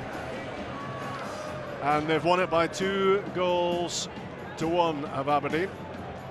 Yeah, winning goal from Johnny, a great strike. As I mentioned earlier, Johnny still looks very fit, not long stopped playing, so a great finish right at the start of the second half. Celtic ahead through Gary Hooper. Of the Texas Scottish Masters Cup 2024. Russell Anderson tumbling, no penalty. There's the moment, that's the moment where Gary Hooper could have sorted things out for Celtic with a second goal. Lee Miller equalising, and then 3 seconds into the second half, that from Johnny Hayes. And it's that which has got the win for Aberdeen. Thanks to Graham. And let's hear from Lee Miller with Tyrone. Lee, a big win for the boys, gets you right back into the mix, doesn't it? It does, yeah. It was a good performance. Caught them on the break a couple of times and then took the sting out of the game at the end. Your son's been getting a lot of headlines this season. What a terrific finish. He'd be proud of his old dad. I think he probably will be, aye, but I twisted myself up in the end. I don't know what I've done to my quad, so I'll see how that is. But no, he's doing fine. He'll be proud of me, I'm sure. I was going to say you're limping about there. How is it feeling? Old age isn't good. No, I feel all right. I'll be fine. I'll just go on it. But you've got a game to rest to hopefully get everything back together. It's going to be a big one by the look of it right at the end, isn't it, with Dundee United? Yeah, it will be. Dundee United are going really well. Swanson's scored a few cracking goals. So not a tough match, but we're up for it. Let you go and find a pack of frozen peas. Thank you. Cheers, Tyrone.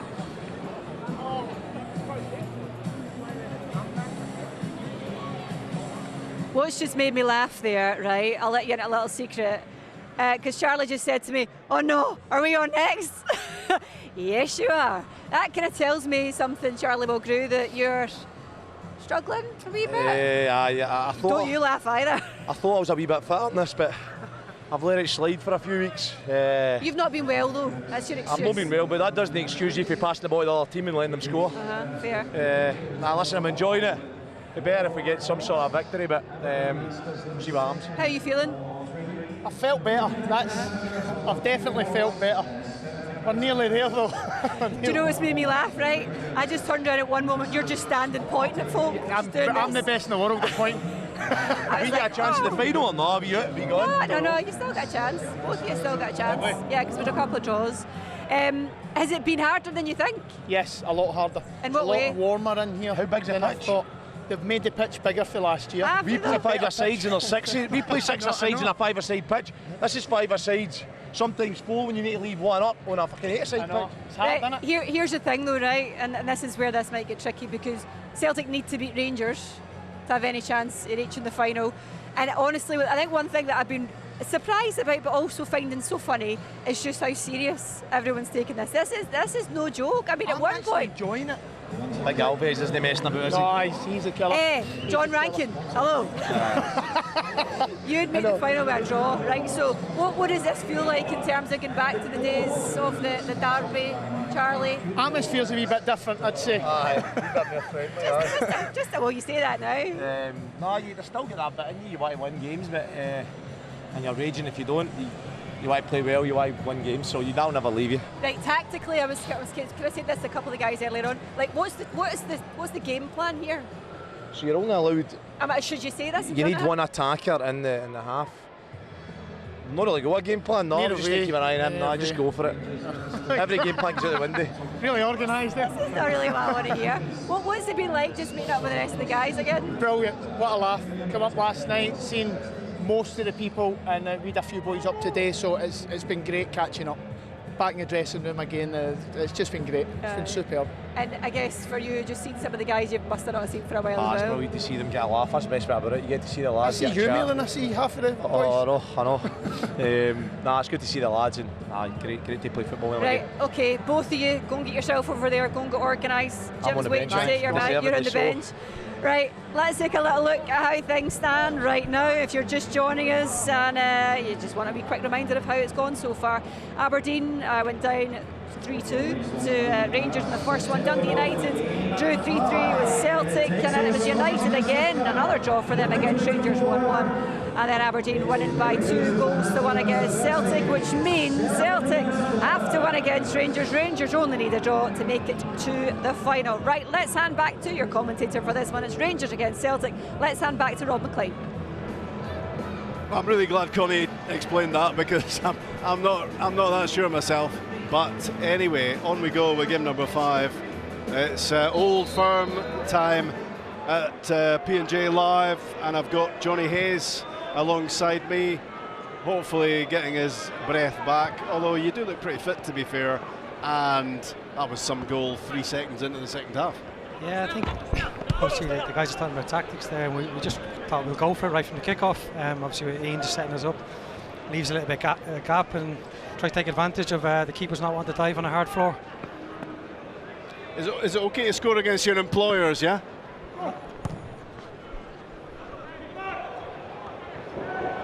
Don't worry about those voices in your head. No, obviously I know quite a lot of guys. I played with them in a game for the Celtic Foundation in September. But it's, no, once you're on the pitch you don't care, you want to win regardless of who you're playing for or against. Oh, half your pints away, mate. Pick him.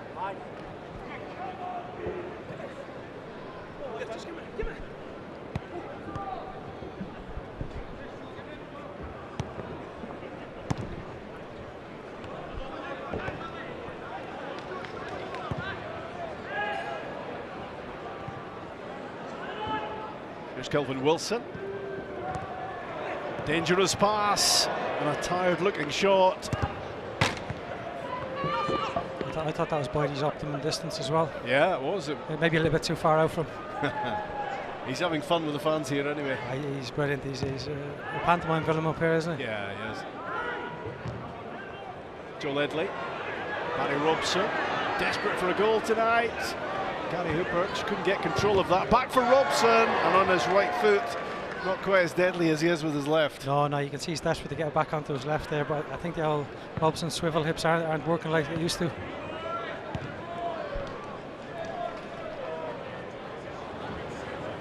Let's hear from Simon. We heard from him on commentary. Let's hear from him again on the touchline with Tyrone. Simon, Celtic Rangers games always big games, and there's a lot hanging on this one, isn't there? For us there is, yeah. We've not hit the heights of the last tournament just yet. We need a win here, basically. We need a win. You do, because that's what it boils down to. You need a win to stay in the competition. Yeah, we were a wee bit fortunate in the first game, I must admit, but the last game we should have probably been 3 or 4-0 up at half time. Big Lewis made some great saves. And then Aberdeen capitalised with Johnny Hayes at the start of the second half, so we need a win here. It's a wee bit quieter Rangers Celtic here. We must be somewhere else, must be in Aberdeen.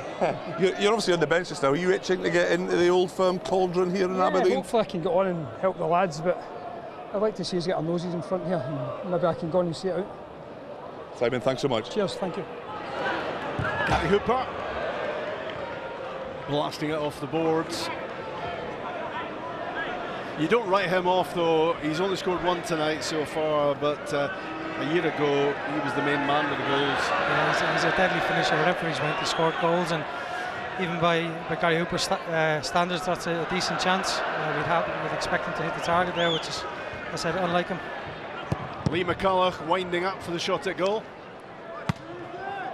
I think that's the fastest he's moved so far tonight. He'll be desperate for a goal, won't he? There's a lot of professional pride on show here. Guys might be friends, but they'll definitely want to win. Boydie just couldn't quite hold on to that. And it's Robson for Celtic. Gets it back from Hooper. Just a little bit too much on the pass, which sends Joe Ledley out wide.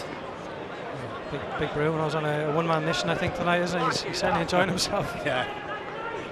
I had a tackle 50-50 with him in the first game, and I don't think I've ever been so scared to go into a tackle in my life. Yeah, he's been putting it about tonight as Bruno Alves. Well, that's the natural competitor, Rob. Everybody wants to win. Yeah. Kelvin Wilson meandering forward. Joe Ledley was a big player for Celtic, winning it a year ago. Hooper leaves it to Petrov. Still goalless in the 5th minute. Who's going to strike first? Hooper with a nutmeg. What a save that is from Roy Carroll. Kelvin Wilson thought he was scoring. Yeah, it's a great save. Quick off his line, Roy. Brilliant save. Looks like he might be hitting in the head. Yeah. Doesn't matter how you stop them, apparently. Chris Boyd, naturally enough, he's the player that Rangers leave in the opposition half because he refuses to come back, probably. No, I was speaking before it. I think he was looking for the rule to be changed to 18-yard line rather than the halfway line. Yeah, too much ground to cover. He's definitely a goal scorer, Boyd, so why would you change? Lee McCulloch. Pedro Mendes. Blocked by Joe Ledley.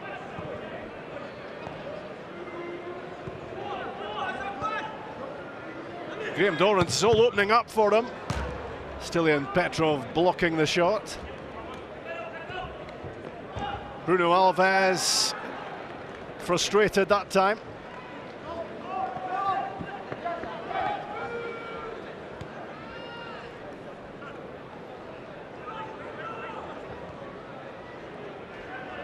Well, it's simple for Celtic, they need to win the game. Yeah, I think the way the game's going reflects that. Celtic having a lot of possession in Rangers half. Petrov! Stilian Petrov gets his first goal of the night. It's a big one for Celtic. They go ahead with 6 minutes gone. Goal for the Celtic Masters, scored by Stilian Petrov. Was Roy Carroll unsighted there? It's a difficult one for the keepers when there's that many bodies in front of them. If you think about it, stands only 17, 18 yards out maybe, so it's a difficult one for the keeper to see. Great hit by Pedro Mendes and really good goalkeeping from Michael McGovern. That looked like that was sneaking in. That was almost in the Johnny Hayes corner. It is obviously a harder surface and the keeper's maybe a little bit reluctant to dive, but when there's a lot at stake in a game like this, they'll certainly dive. 8, 7, 6, 5, 4, 3, 2, 1. Well, Celtic halfway to getting what they need in the game. Rangers Masters. And that is a win, and it's Stilian Petrov. I'm pretty sure that's his first shot at goal of the night. And he's got 100% record so far. Yeah, he's maybe thinking about the previous game. He had a lot of opportunities around the edge of the box. Maybe looked at the pass, and a player of his quality, he can score from long range, no problem. So I think when you're, as I said, when you're 17, 18, 19 yards out, why not have a dig?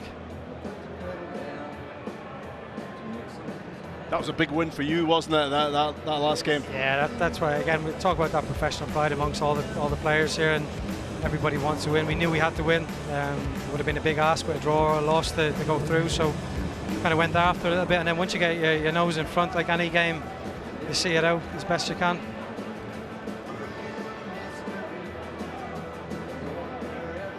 Bruno Alves off for Rangers as we get into the second half. Once again, your teams are Rangers Masters and Celtic Masters. A point would do for Rangers.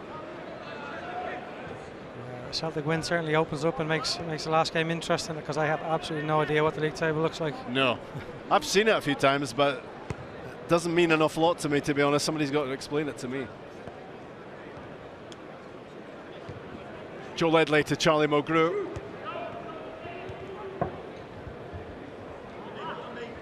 Simon Donnelly.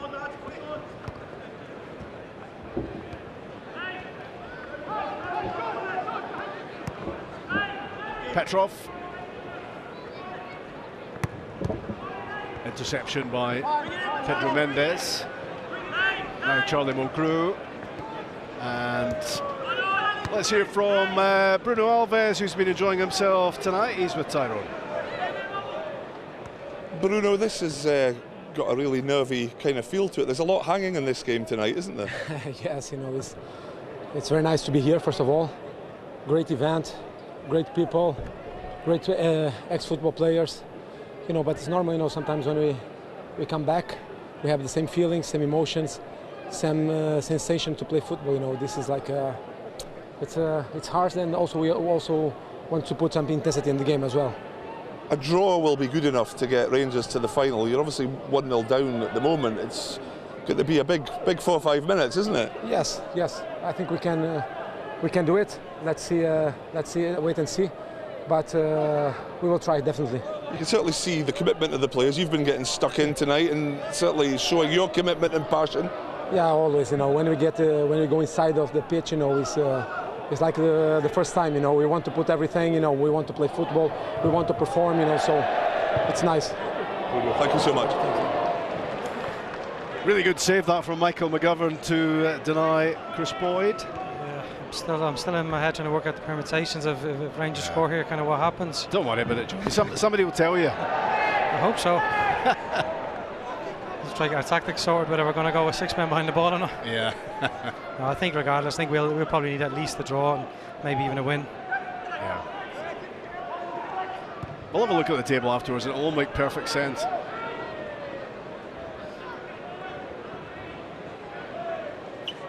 Well, Celtic in position at the moment to get the result they're after, but you wouldn't want to be hanging on to a 1-0 lead for the rest of this. Good tactical foul from Sid there. You can see just break up the play, delay a little bit longer. He was taking his chances there, grappling with Barry Ferguson. Graham Dorrans, Lee McCulloch.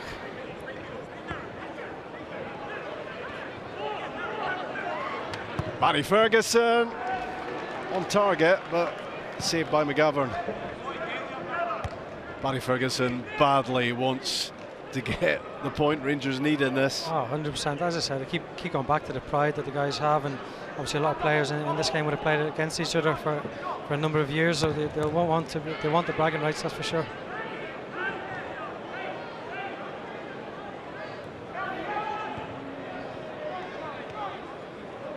So the aim is when you've got possession, try to get into the opposition half. You've got an overload, and if you can do that and you're winning, there's no really need to go and attack the goal. Really difficult for Rangers to come out and press now 4v5. It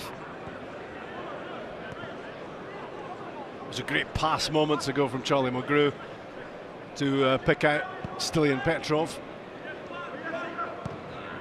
Wilson plays it forward for Hooper. And just see here, Celtic don't need any urgency. Quite happy keeping the ball. That's Kelvin Wilson driving forward and stopped. And now Chris Boyd does what Chris Boyd does. It's a vital goal for Rangers. They equalise with 2.5 minutes to go. You can see the kind of cat and mouse there, Rob, where there was probably no need for Big Calvin to step in and commit. Happy just keep the ball, make Rangers work, but as soon as they lose the ball, obviously Chris is standing alone in front and they don't give him that much time and space.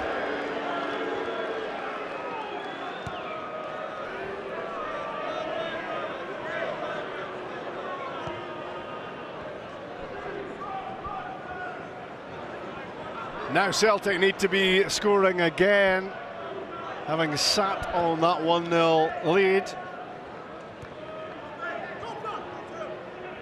Barry Robson looking to pick out the movement up ahead of Gary Hooper.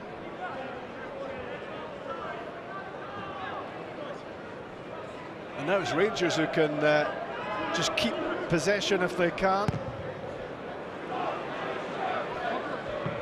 Booted upfield by Roy Carroll. Bang goes my theory of just keeping the ball. Yeah, so again, you can. Rangers probably should have just kept the ball there. They don't need to go and attack. Very similar situation to Celtic found themselves in a few minutes ago. Is there a late twist in this tale? 1-1 and a minute to go. 1 minute remaining, final minute. Right in the middle is Stilian Petrov.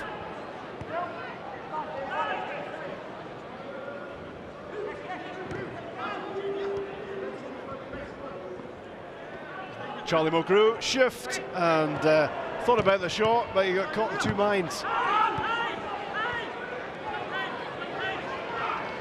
Not much more than 30 seconds to go. I think Celtic obviously need a goal here, pushing forward. Rangers try to keep their shape, force them outside. They need to maybe get a bit of a hurry on if they are going to score. 20 seconds. Make that 15. Stilian Petrov in possession. Charlie Mulgrew, not his best. 9, 8, 7, 6, 5. Handball from Chris Boyd as he tried to stop the ball getting bowled out, but Rangers have got the result they needed. They have the point. Final score. I'm going to need to run downstairs, Rob. Yeah, good man. A few flights of stairs. Thanks for having me. Thanks, Johnny. That was Johnny Hayes with us on the commentary.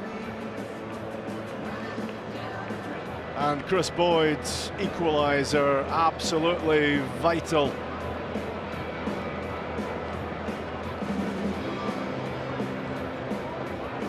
We'd like to wish a happy 7th birthday to Grace Finishes Grant. 1-1. Love from Mum, Dad and Amelia and all at Masters Football. Sitting in block 113. Happy 7th birthday to Still in Grace Petrov opening Grant. the scoring. Just like this. And Celtic had that 1-0 lead for quite a while until this. Chris Boyd on the counter for Rangers, and it's a good time to be hearing from Barry Ferguson. Barry, I've had my calculator out, and by my reckoning, that point takes you through to the final. I hope so.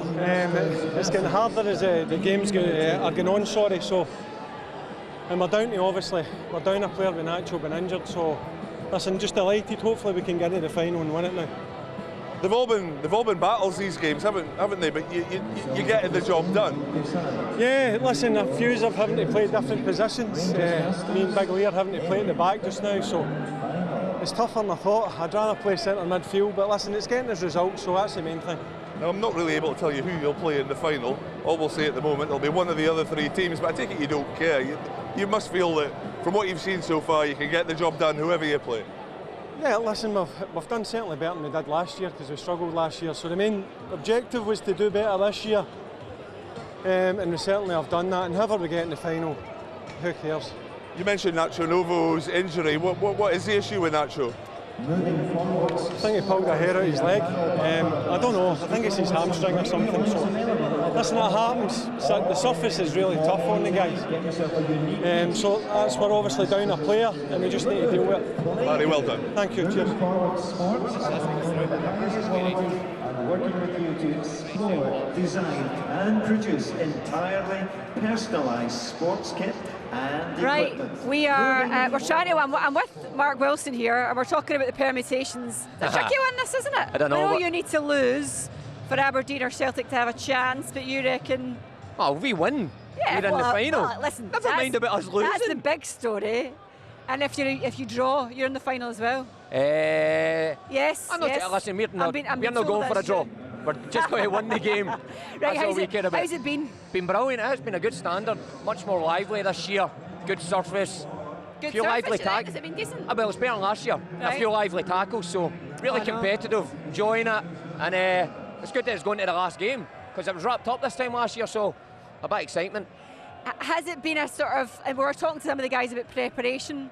Have you been sort of more working your jaw rather than working your stamina, or how's that been going? A mixed bag for me. I try to keep myself trim, but not as trim as I used to be. So I am used to criticising everybody. Well, yeah, I'm going to stay after the first half year and criticise my team though. I was going to say there'll be a couple of players who are out to get you just after some of the chat. Because I slaughter them. Well, who's the danger player for Aberdeen? Johnny Hayes, innit? I mean, he just retired not long ago. He's fit as a fiddle. So they must fancy themselves. This full crowd's rooting for Aberdeen, so I hope we take 3 off them here and shut them up. I tell you what, you can actually feel it energy-wise in here. Like the crowd's loving it, and I think it's making a difference in terms of what we're seeing out there. Really good. I mean, great that these people come out, pay their money to come and watch it. I think we've put on a decent standard so far. Hopefully this game holds the same. Nothing like a bit of self-praise, but yeah, I'm here for that. What would it mean to make it to the final? I'd love it. Because I was part of the winning team for Celtic last year. I was the first guy in Masters history to be transferred for a winning team, so if I make the final this year, I'll be buzzing. But this will be tough. Aberdeen are decent. Lee Miller as well, by I know. Good, We've not even spoken about Lee Miller as well. I tell you what, if you're watching there, Lennon, your dad still got it. Right, listen, go and you get yourself organised. We'll hand up to Rob, who is standing by for this one. It is Dundee United against Aberdeen. Well, I'm glad we've sorted out the group table. Well, here it is. Chris Boyd is sitting alongside me, so he's happy because Rangers are top on 5. They're through to the final. Will it be Dundee United? Will it be Aberdeen who join them? Well, Aberdeen need to win, as you can see from that. A draw would do for Dundee United. Do you agree with me? Yeah. I'll trust your maths, Rob. I'll trust your maths. Well, that's your first mistake. By the way, what Willem forgot to say, that he was actually freed. Dundee United didn't even pay a fee for him from Celtic for winning it last year. Is that right? He was freed. Yeah, yeah. I'm not sure if you're allowed to do that, win it with one team one year and then win it with another the next, but mind you, they've got you in the final, so they might not win it. There's Gary Kenneth on the ball. They've been good, Dundee United. Bit of energy about them, Rob. Yeah. Bit of energy about them. And I think they've been unhappy with one or two decisions. Yeah, no wonder. Put it mildly. John Rankin's raging. It was over the line, wasn't it? Yeah. Yeah, we didn't need goal line technology for that one. Here's Craig Conway. He's looked sharp as well. Yeah. Oh, nice pass. Through it goes for Morgana Gomez. And this is Danny Swanson. A hat-trick on the night already for him. Gary Kenneth. Whoa, what a brilliant finish that is. I thought he was going to blast it, but he just steered it with his instep. Really good goal, Dundee United in front. Nice finish, to be fair. The couple of strikes the match before that, very unlucky. A good save from the goalkeeper. It wasn't to be there. I think Big Joe Lewis has been a tad lucky with a few strikes tonight. It's hit off him, but he couldn't get that one. So first strike for Dundee United, and they only need to draw. So Aberdeen already being set a challenge. Oh, Johnny Hayes with a swing and a miss. He nearly scored with his leg there. Back he goes. Well, that makes up for it. His face is probably the same colour as the strip at the moment after that one. It was good defending. Corrected his own mistake there, Rob. Yeah.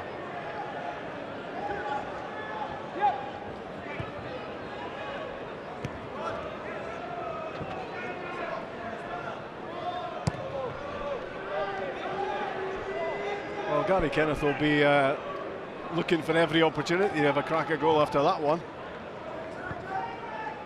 Across it goes for John Rankin, who's seriously unhappy with the refereeing tonight. A few times. He's going to take a bit of calming down.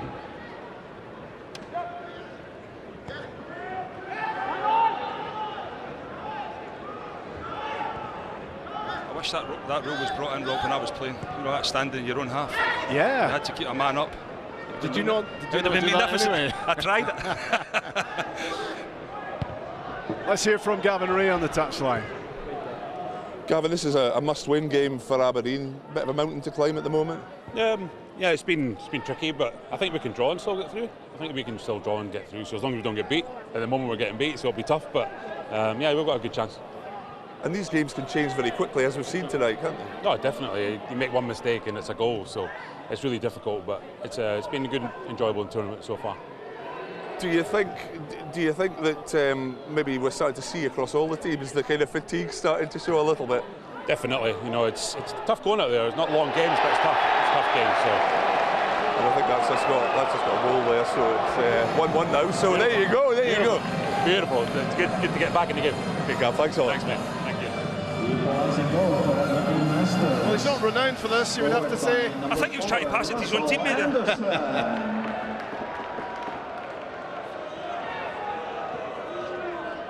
It's 1-1.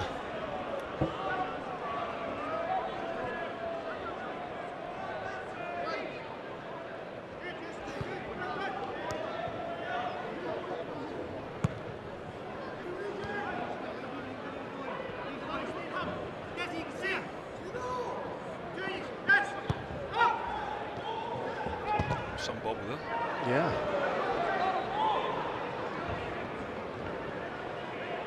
If you're throwing things at the screen at the moment and saying that's not the right group table, you're probably right. And Gavin Ray is also right. That Aberdeen need a point to get to the final, and they're now 1-1. A point is no good to Dundee United because they've drawn both their games. So just make up your own group table at home.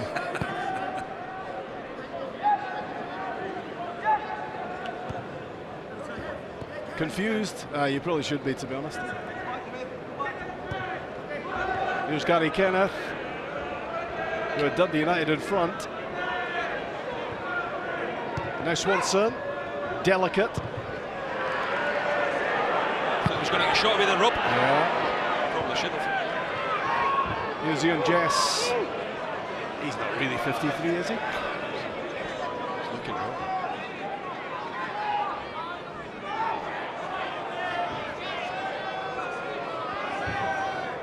Nicely done, Kevin McNaughton.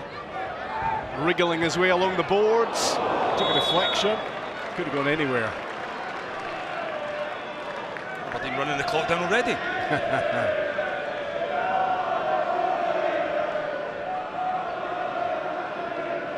Used to be called the New Firm Derby, this one, Aberdeen and Dundee United. Fair bit of rivalry.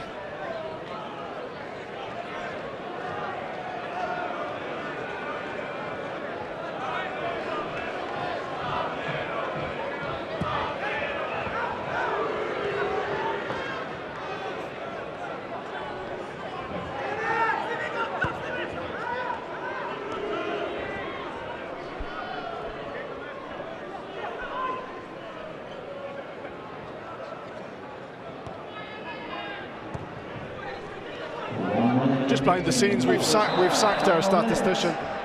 That was a foul on Johnny Hayes. That was a cruncher. And just like that, Gavin Ray's got a new job. Get him in.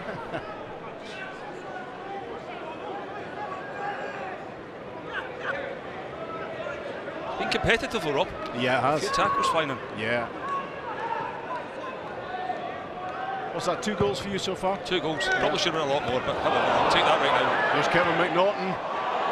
And Russell Anderson, that looked like a bit of handball. It's back off the inside of the post anyway. VAR might have had a look at that if we had VAR. They'd still have managed to get it wrong. Here's Gomez. Nice. From Swanson. He's looked very tidy tonight.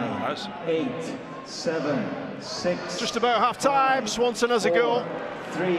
Comfortable 2, for Joe Lewis 1. and all square halfway through.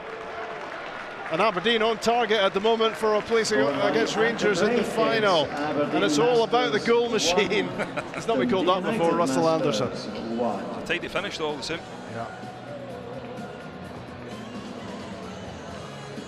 So is this you spying on your potential opposition in the final, basically? No, I think it's actually a set-up because of the stairs you have to climb to get up here. They're just trying to tire me out. Did you not see the lift? No, no, definitely not. Definitely not. Probably because there's I'll definitely get it on the way back down though. Yeah. I think's finished that. Wasn't it just? Just a little bounce in front of Joe. This one definitely was trying to pass there. He seen Jess at the back post. It was definitely got a little touch, Paul Gallagher, I think, but he couldn't keep it out. And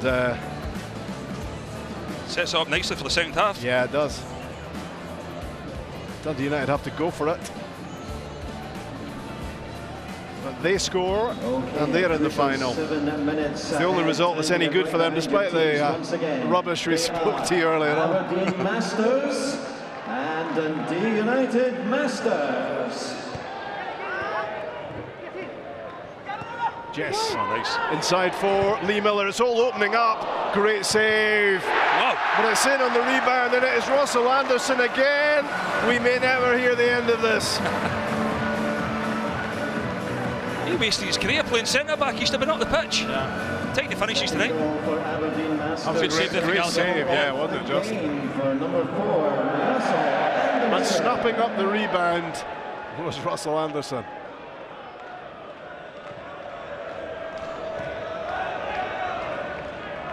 So Aberdeen on target for a place in the final against Rangers. And that will be a repeat of the first game of the night, when Graham Dorrans did a good shift for Rangers in that one. Yeah. Lee Miller eventually eased off it, and we can hear from the man who stroked Dundee United into the lead earlier, Gary Kenneth. Gary, we're just talking there about your fine finish. Must be up there with one of the best goals, if maybe one of the few goals that you've scored. Yeah, it's definitely up there, especially in an event like this. Been away from it for 2 years, so it's definitely taken its toll. Just tell me a bit about how you feel like everything's hinging in this next few minutes, and as things stand, United are out. Yeah, well, I believe the lads will get another goal. Maybe not the 2 that we need, but you never know in this game. Somebody can make a mistake, bounce to the ball, you might get that luck. Maybe need you back in the park to produce another one of those dynamite finishes. No, an oxygen tank for me is what I need. But yeah, I'm hoping we can get the result. Gary, thank you so much. Thank you. Not sure if you're allowed to wear an oxygen tank. Look at the wee guy. I don't know if that's in the rules. Bit slippy back there. There he is. Yeah, well done. Got there in the end. Good recovery. I was just thinking there, Gary Kenneth is struggling for breath. All he needs is a microphone stuck in front of him at that point, wasn't it? Here's Morgado Gomez for United. 9.5 minutes gone. John Rankin loses it to Gavin Ray.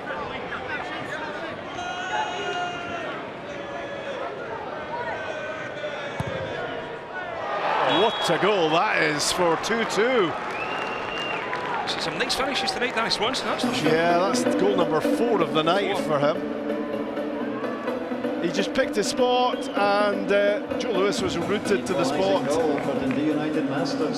Yeah, just used the Aberdeen player and just bent it round him into that far corner, but it's used to feel like that tonight. Yeah, you don't need to blast it, do you? No.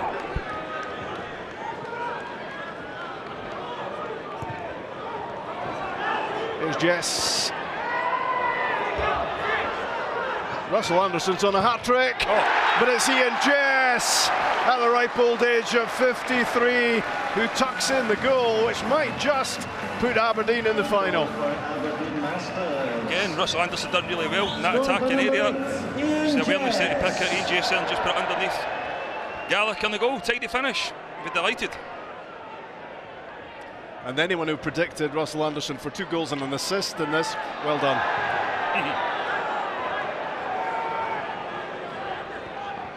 But wait, it's Danny Swanson picking his way through. Important challenge, but he's still there. And United have a chance for Mark Wilson. Well, somehow they just couldn't get the ball in the back of the net, stumbling around. I think absolutely everything happened in that move there. It was comic capers, but maybe not that funny for Dundee United to need a couple of goals now. And they only have 2.5 minutes to get them. Yeah, it's going to be difficult for them now.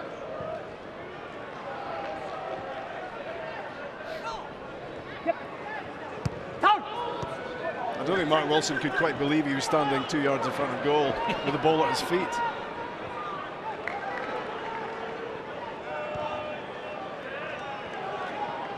Nacho Novo's night's finish. It looks that way, doesn't it? Yeah. That's a boost for us. Team spirit's good. That's good to see the wee man I've not seen in a while. What's happening? Jess was having his shirt pulled.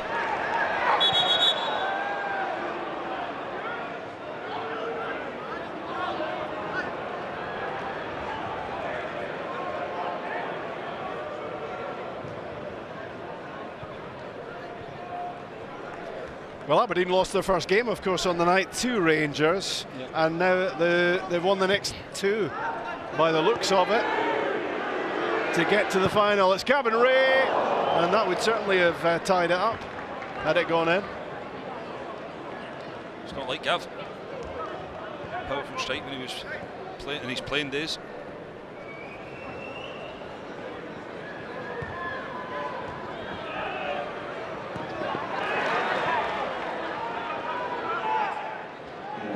To play. Gomez. Final minute. No joy for Danny Swanson, and on the break it was almost another chance for Jess. Last minute of the last group game. It's going to be difficult for United now. Chance Wilson! What an opportunity that was to level it up. Wow. It's given a penalty. It's given a penalty. Wow. Didn't look like it, did it? No. Bit of drama. It's not going to make any difference, though, is it? You never know. Aberdeen is still going to get to the final, you would think. Down went Mark Wilson. Save by Joe Lewis, but in on the rebound from Danny Swanson. 5 goals on the night for him. 3 goals each, but it's not going to be enough for Dundee United. And it's going to be Aberdeen against Rangers in the final. Who do you fancy, Rob? Well, who do you fancy? I'm going to put you under pressure. Come on, I need an answer. Right, I'm going for. Does it go? What happens if it's drawn? Does it go with penalties at the end? I haven't a clue. I just asked you who was going to win. I don't need the penalty. Just tell me who's going to win. I'm doing what you do on the television. It's really tight, and I'm hedging my bets. That's what you normally do. Never. Anyway, by the time I leave, surely I'll have an answer. Who's going to win? Well, you tell me. I fancy us. Okay. Well, you better start doing your deep breathing exercises. Thanks for that, Chris. Cheers. Thank you very much. Good to see you.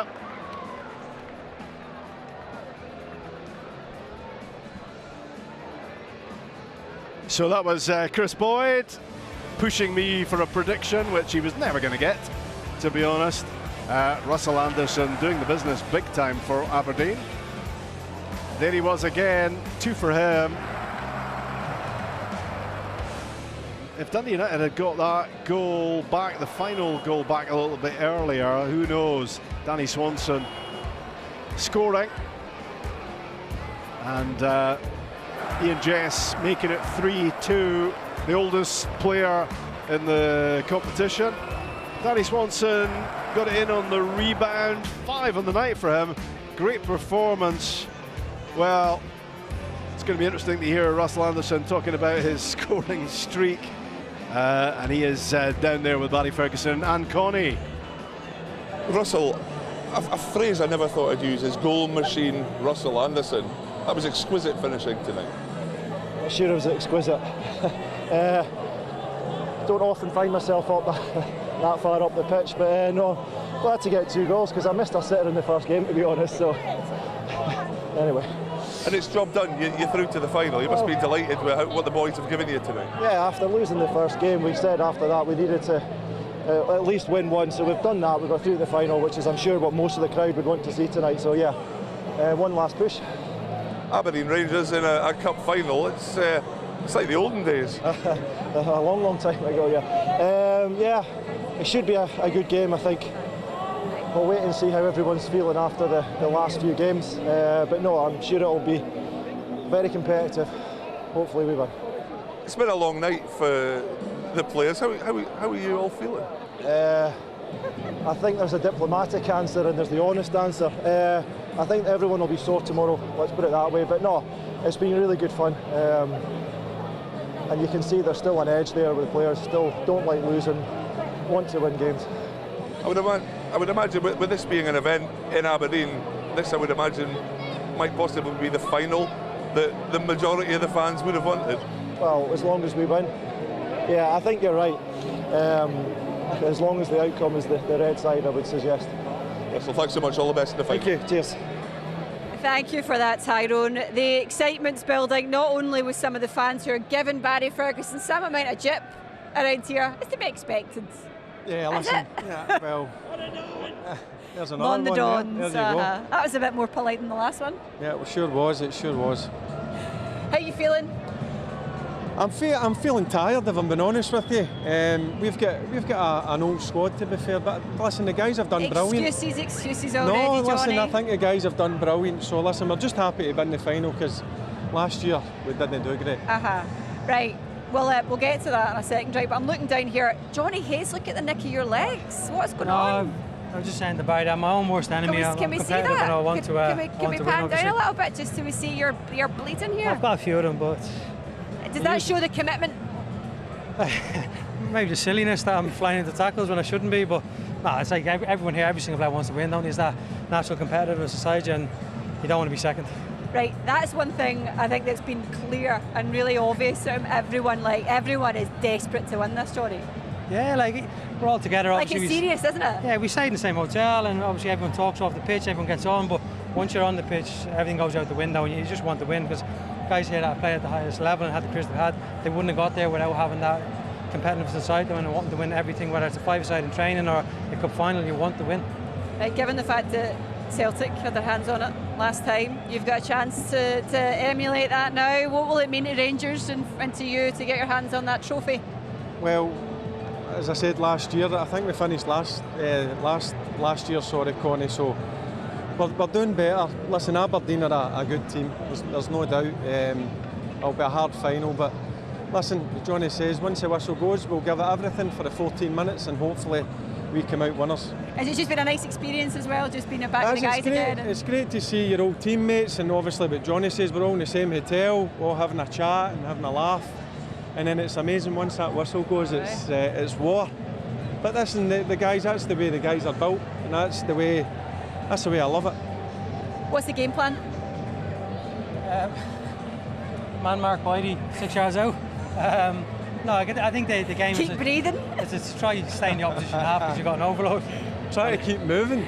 I know. Are you feeling it like you sort of season up and stuff now? Or I mean, you should be fine. Come on. I feel He's a young pup. I know.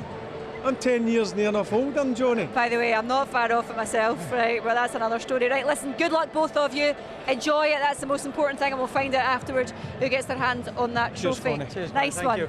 Barry Ferguson, you can hand that over there, Barry Ferguson and Johnny Hayes there. I think he might get patched up a little bit. He's getting his shoes back on as well.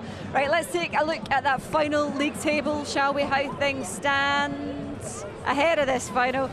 It is Rangers that lead the way on 5 points. Aberdeen just behind them on 4. Dundee United, who made such a great start to this competition, on 3 points. And Celtic, the winners last year, sitting on 2. They'll want to do better next year for that. Okay, we are building up to this one.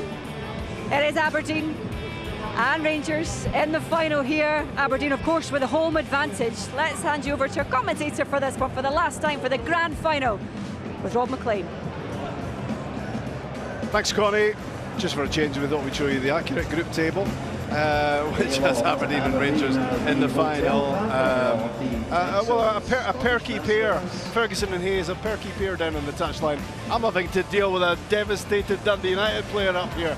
Mark Wilson has joined me, and you didn't want to be joining me for the final commentary, Mark, because you thought you were going to be in it. I did, if I'm honest. I thought we started well. Yeah. And a couple of decisions didn't go our way, and we needed to win that last game. We just left ourselves too much to do. So, always next year, Rob, is there? Absolutely, you could be playing for another team next year. Celtic last year. Dumbarton in it or Bristol City? Don't rule it out.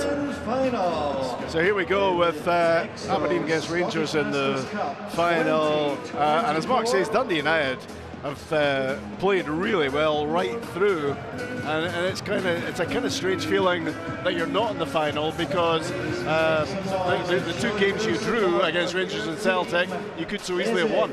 I think so. I think, yeah, like I said, there was a couple of decisions. I thought one was over the line, and maybe another couple of decisions, but we did well. It's great because you don't see these boys. We've all played at Dundee United throughout our career at some point, but some of us haven't, cross wires, and it's the same with these guys here. But it's great just to be back in it.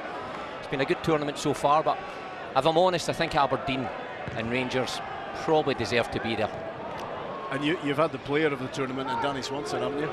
Oh, without doubt. I mean, he started on fire. They scored a hat-trick in his first game or something like that, so took to it like a duck to water. Danny's still a young man, plenty of ability, played well tonight.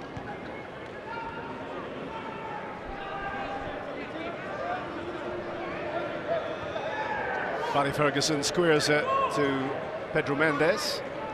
Almost up on the overlap as Lee McCullough.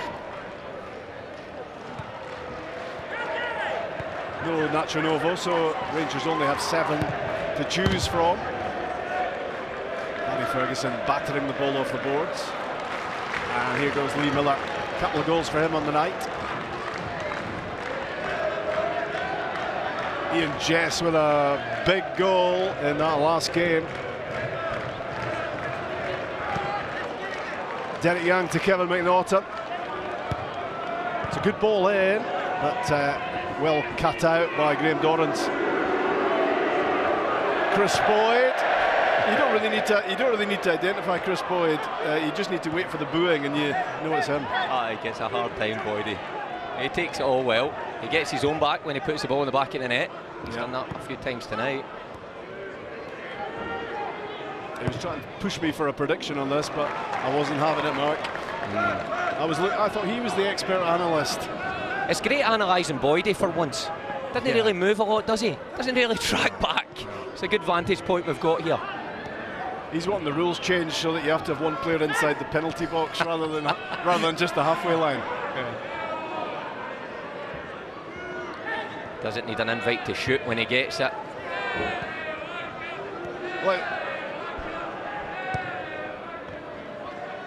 Pedro Mendes. Let's hear from the wounded warrior on the touchline, Nacho Novo. Nacho, first of all, how are you? I'm okay. Just a little bit I feel on my hamstring, but I'm gonna go and try. You know, if any of the boys are tired, but yeah, I'm gonna try anyway.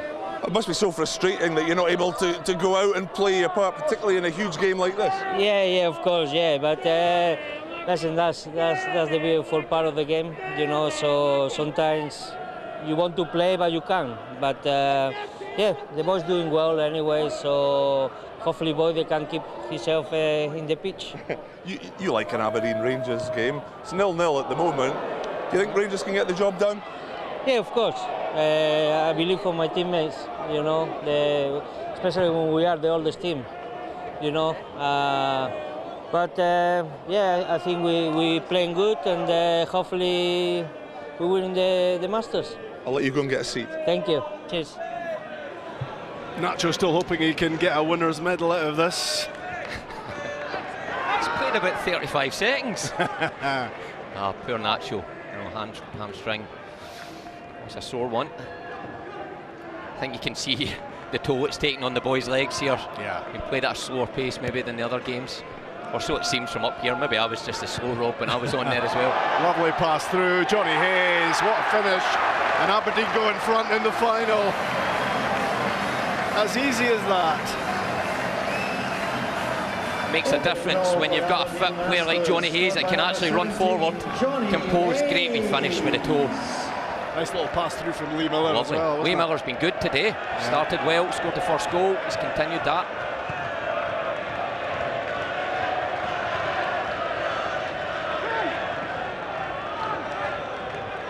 So Rangers looking to respond. Pedro Mendes, good hit. Bouncing off Joe Lewis. 4.5 minutes gone.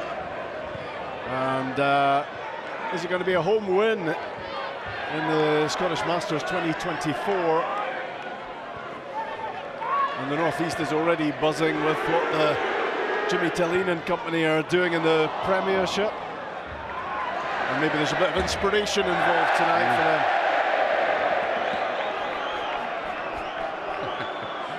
Lee Carroll, not happy with the advertising board there. No.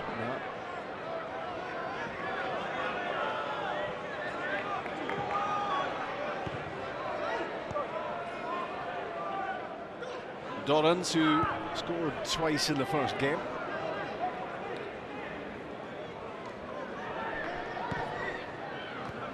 Barry Ferguson.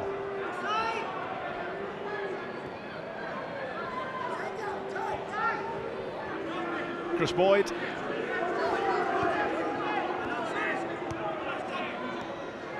It's not what you would call high tempo. This is how they play in the continent, is it not? Just wait for somebody to make a mistake. I think this is all down to exhaustion, though. Yeah, I think so. What about joints being sore? It's amazing to see, though, still the competitive edge with players. Johnny was mentioning it there, and Barry as well. Oh, close. Not close enough from Chris Boyd. But you hear being on the bench even when you're off, and the teams that are coming off or the substitutions, it does mean everything to them. It's amazing how footballers never lose that. Final minute.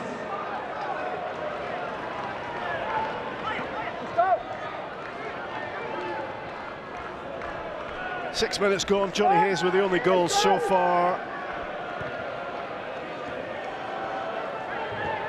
And he's just got better and better, I think, for Aberdeen, game by game. Johnny's a good player, fit boy. Will they come now? Derek Young bearing in on goal. Back off the boards. And thankfully for Rangers, Graham Dorrans was there. Nice pass to find Dorrans. Back goes Lee Miller. Graham Dorrans could hit, and that's an important save, isn't it, from Joe Lewis? And that's going to keep Aberdeen in front at half-time. It's been good tonight, Joe Lewis. So many good saves. 5, 4, 3, 2, 1. Aberdeen halfway to getting their hands on the trophy. It's Aberdeen Masters 1. And if they do, Joe Lewis has been a big player for them. You want your goalkeeper to be making some saves. That can be the difference on a night like this. Yeah, he's been terrific tonight. Obviously, you've got a man less in defence, so you're going to have to rely on your goalkeeper so much. But you've got somebody like Joe Lewis, who's no long retired, and he's about 7 foot as well. So it's very difficult to beat him. I had a few efforts there that I probably should have scored in the last game, but he makes terrific saves, saves a penalty. He might be in the running for player of the tournament, or might have been right up there anyway. Great goal that from Aberdeen to have themselves in front halfway through, and that was Dorrans with a shot and pulling out that great save from Joe Lewis. How far out were you, Mark, when you had that big chance in the last game? Maybe 2 or 3 yards, possibly? Listen, as I said, Joe's a big guy. Even at 2 or 3 yards, he's hard to beat. Are you supporting the Rangers Masters? So here we go, the second half. Aberdeen 7 minutes away from getting their hands on the trophy. Good start.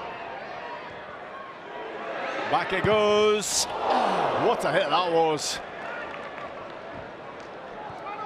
Not too far away from Johnny Hayes. Got that sweep there. I thought that was nestling in the top corner.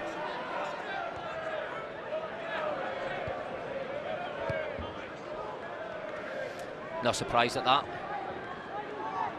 Terrific tonight, Danny.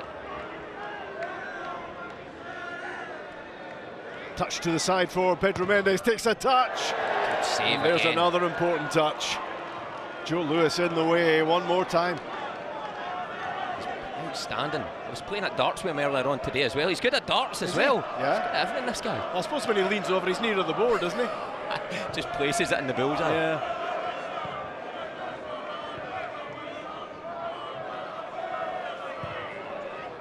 Back from Dorrans. Let's hear from Lennon Miller's dad with Tyrone. He loves that. Lee, Aberdeen have the advantage. It's almost job done, but still a lot of work to do. Still a lot of work to do. Yeah, we're backs against the wall now. There is a lot of work to do now, isn't there? Yeah, we're working hard. We're down to bare bones. We're all struggling with injuries, but it's the same for both sides. But see how it goes. It's a competitive game. The guys have shown a lot of character to get to this final. They're going to need it again, aren't they, in this next 3-4 minutes? Yeah, 100%. We need all the bodies possible, so we'll see how it goes. Thanks, sir. Nice one, thank you. Well, he was just given too much room there, wasn't he, Graham Dorrans, and he just blasted it, and it was quite close to Joe Lewis, but he wasn't going to be stopping it. Yeah, good finish. Got his head down, got it in target. Joe Lewis could do nothing about it. Rangers probably deserve that to get back in it. They've had a few shooting opportunities. It's a great ball. Maybe we're due another goal from Russell Anderson. He's been good tonight, Russell. Yeah. Home fans' favourite. Johnny Hayes, Gavin Ray. There's Russell again. Maybe he was wasted at centre back in his career on the goals trail tonight. Gavin Ray waiting for the moment. Almost fell for Anderson. Himself there. Is that Barry Ferguson? Oh dear. Barry's still down. Take a sore one. There's Dorrans again. Not this time. He just looked like he fell awkwardly there. I was wondering if it was his knee or his ankle. Or cramp. There's a cramp there.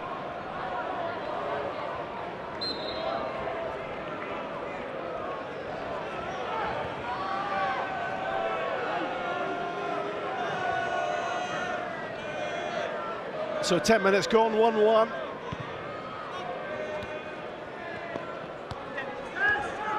You fancy this for sudden death penalties, Mark? Not likely at the minute. Bruno Alves has just come on. Anything can happen. Yeah. He's been lively tonight. He's been very lively. Yeah. There are a few people nailed up against the boards tonight. We were having a chuckle at it on the side. It's all good fun when you're watching it from the side. As long as you're not getting not so much fun into the when boards. you get you get it in the back from them.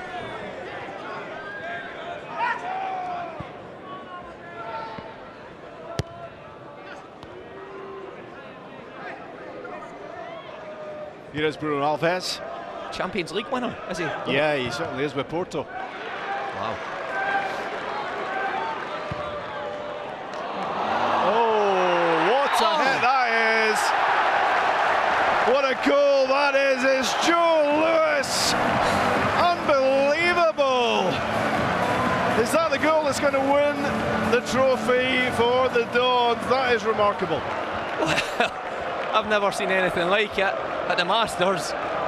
I mean, I don't think he means that. I think he's trying to hit Ian Jess up front. Roy Carroll gets it all wrong in the back of the net. Oh, wait, to win it if that stays the winner.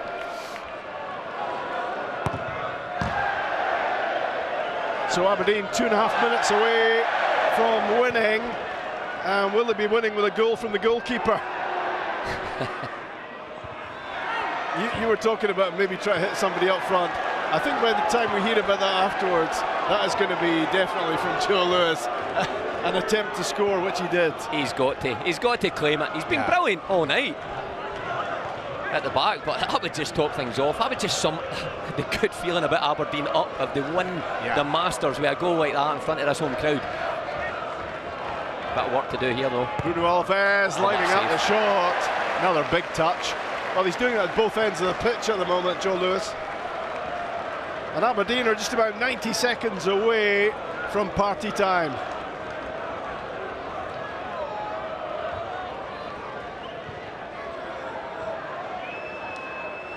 Pedro Mendes blocked. Lee McCulloch trying to apply a finishing touch. Chris Boyd works it across to Graham Dorrance. Pedro Mendes. It's a block by Derek Young. Is it handball? It's a handball. Yeah. Bez is right over there. Final minute. That was close to him. I don't think he knew anything about it, did he? I don't think so. This has got to be a touch to the side and hit. Chris Boyd, Graham Dorrance, and another big block. Johnny Hayes. What a night he's having. Crowd's time wasting now. I think I was just moving too wide for Dorrance here. Yeah. I thought Boydie would have fancied hitting that himself. 30 seconds left. Rangers need something to happen quickly. Pedro Mendes finds the equaliser. Wow, we're heading to penalties. What a finish. He can still strike a ball, Mendes. Yeah. Number 4, Pedro Mendes. 5. Great little shift out his feet. 3, finds a bottom corner. 2, 1. Wow, that couldn't have come any later, could it, the equaliser? Normal time. That's cruel for Aberdeen. Tight game. Aberdeen Masters. Well, it's been a great night and a great tournament, and maybe it's fitting that it's going to the most dramatic of endings. Big sign for the crowd. Yeah, it's been fantastic. The guys have done well. You need to remember a lot of these guys are suffering from injuries and I think I've got the caption for that picture of Chris Boyd and Joe Lewis together. Joe Lewis telling him, "I'll show you how to score goals, Chris." Here's how it's done. Boyd will not like that at all. And what a way to finish.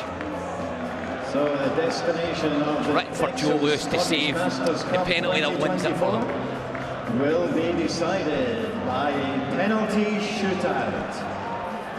Well, it's sudden death in terms of penalties, and that's what's going to decide whether it's Aberdeen or Rangers who lift the trophy.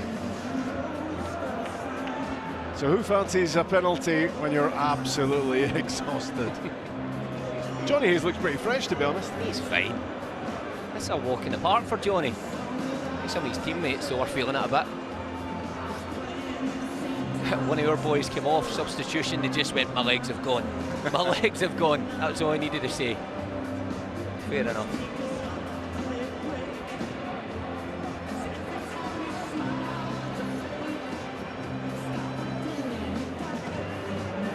So it is Johnny Hayes who's going to be taking the first penalty for the Dons.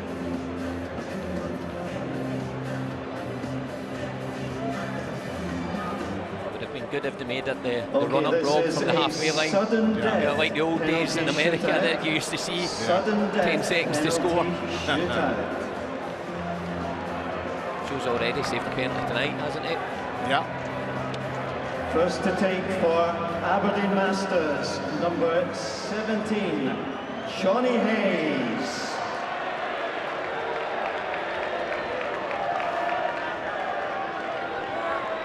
Well, it's Johnny Hayes who's had such a good night for Aberdeen. Is it going to continue? It's Hayes and it's in. Roy Carroll went the right way, but there was enough power behind it. That's the way to do it. Power, accuracy. Give the goalkeeper no chance, even if he dives the right way. Good penalty. Oh, you can guess who's coming next.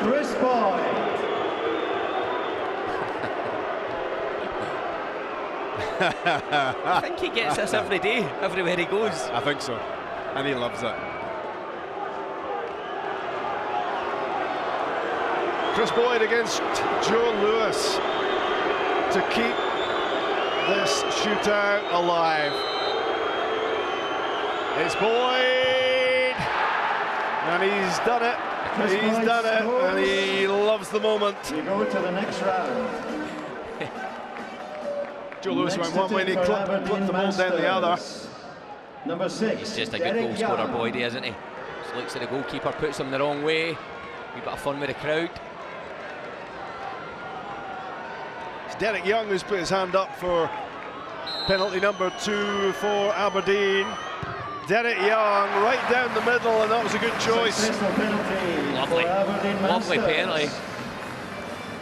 Celebrates to the crowd. For the Rangers Masters, it's number 4, sporting, isn't it? Pedro Mendes.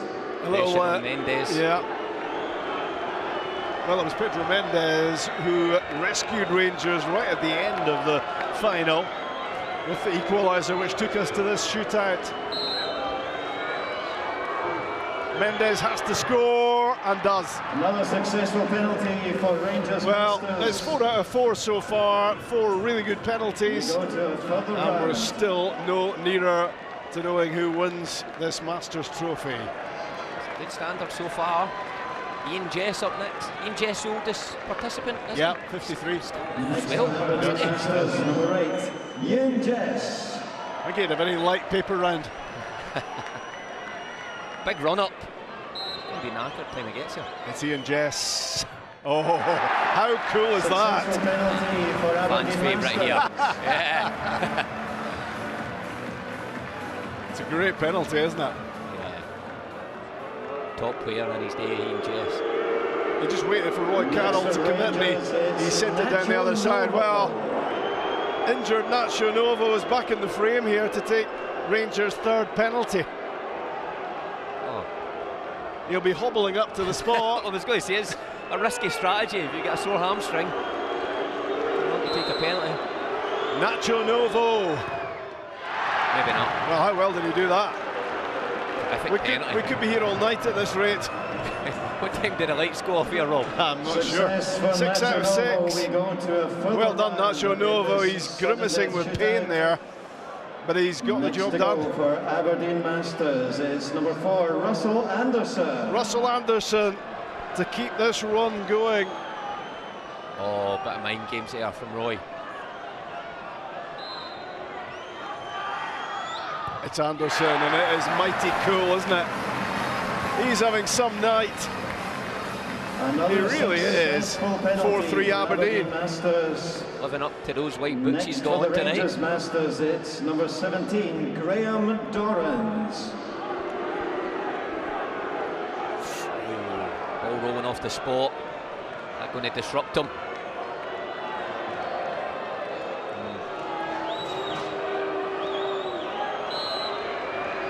Graham Dorrans has to score. And he's missed. It cannons back off the crossbar. And Aberdeen have won the Scottish Masters 2024. And Joe Lewis didn't need to make a save. Aberdeen Masters! And it's a painful way to lose for Graham Dorrans. It certainly is. But it's a home win. A home win, and listen to this crowd. You've got to say, Ro, I think they deserve it. Joe Lewis, standout player, scores a goal in the final. Terrific, well done Aberdeen. And maybe they were inspired by what Jimmy Tilleen's Dons have been doing so far this season. There's a real buzz in the North East at the moment, and the Aberdeen Masters team just keep that run going. They lost their opening game to Rangers. They've won the next 3. This one in the penalty shootout.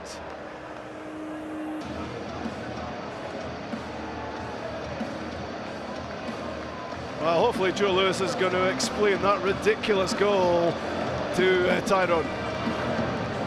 I'm joined by goalkeeper, or is it goal machine, Joe Lewis. I want to start with that. Talk us through that goal. Do you know, I had it in my head because I knew as it went on, if you had possession, you had to make that man advantage count, so the keeper had to play that bit advance. So I just had it in my head that if I do get it and I look up, I just have a go, and luckily for me, I caught it sweet and it bounced in. I thought it might just grip and bounce over, but it went in, and I thought it was going to be the winner of the game. They obviously scored last minute, but last second, but we got there in the end. What a night you've had. I mean, the goal and a number of top draw saves. The old Joe, it's like we're rolling back the years. Well, only months really. I retired 6 months ago. I think that helps. You know, when you just, I think the average age of the team, well, whoever has the youngest average age tends to do well. I think Dundee United were actually really unlucky. They had a goal that they scored and wasn't given penalty against them, which wasn't, I think. So, no, it was an enjoyable day, and it's obviously great to win. I just finally, Joe, what does it mean to be Aberdeen Scottish Masters champions? Yeah, brilliant. Like, it was friendly, we had a good day, but actually on the pitch, we're all winners, we all want to win, it's all competitive. So while we were playing, while the game was going on, there was a bit, it was feisty, but it was played in the right spirit, and like, we came out on top. So, Joe, well done, and go and get that trophy. Cheers, mate, thank you. Well, he'll be telling his grandkids about this one. Joe Lewis scoring in absolutely crazy fashion in the final, and Roy Carroll looking back a little bit embarrassed. No wonder, no wonder. I was a bit harsh on Joe. I thought he was aiming for Ian Jess, so I'll give him that. Great technique, great execution, top performer this evening. Curtis Sports. And the Golden Boot Award. And it just shows that you can lose the first game in this, even though there aren't too many games. You can lose the first match and still come back and win, and that's exactly what Aberdeen have done. And it's certainly a popular result in the P&J Live arena. And there's Danny Swanson getting the golden boot, having scored 5 times. Award winner.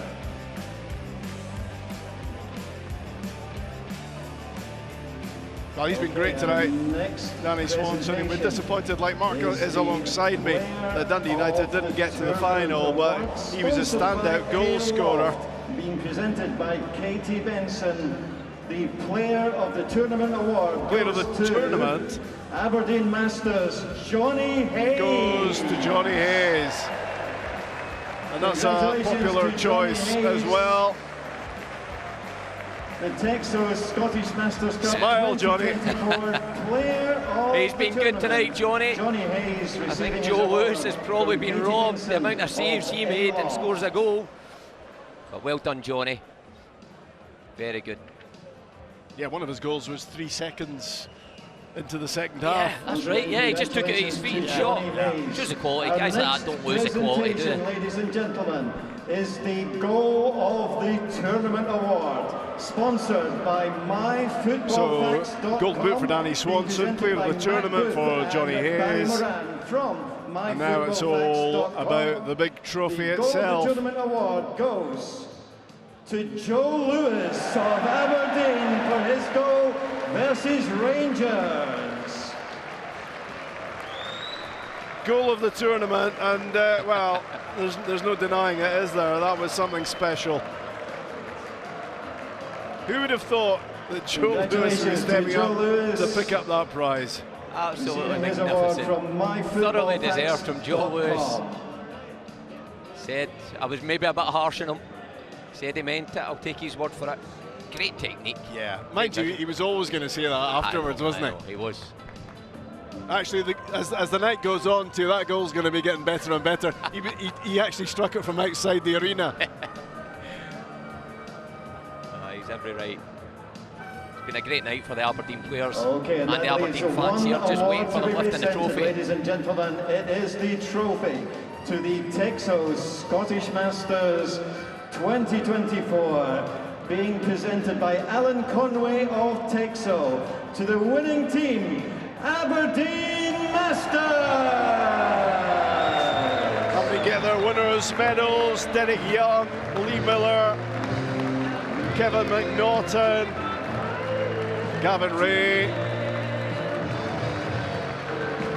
Joe Lewis is going to struggle to hold on to all The his winners of the trophies Texas tonight. Scottish Masters Cup 2024, Aberdeen Masters.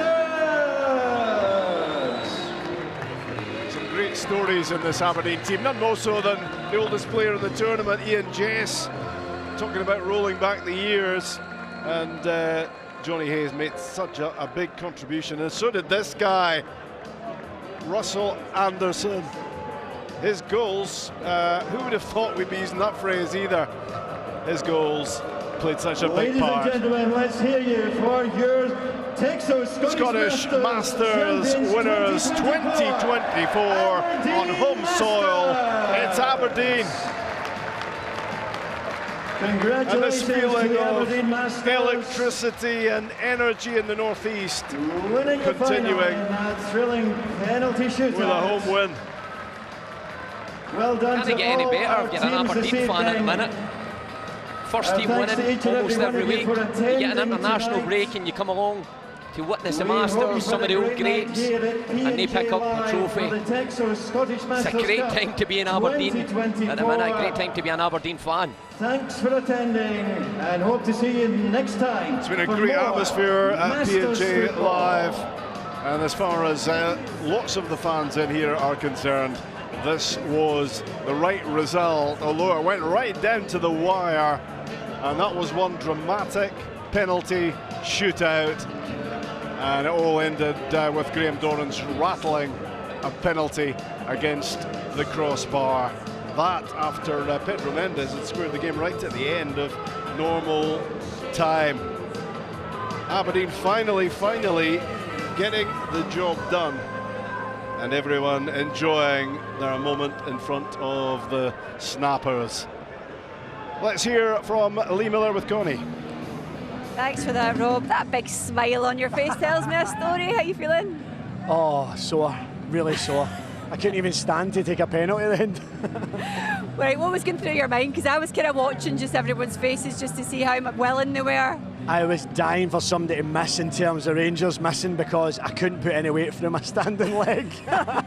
My son's sitting up the couch saying, no. Not me, not me, not me.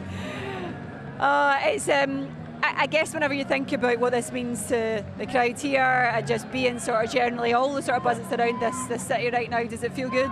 It feels great. There's a feel-good factor up in Aberdeen just now. The team's doing tremendous. Jimmy Taylor's got them going really well, and the crowd says it all here tonight. It's fantastic turnout from Aberdeen, and we were grinding that so well. and listen, you did so well. I'm going to let you go.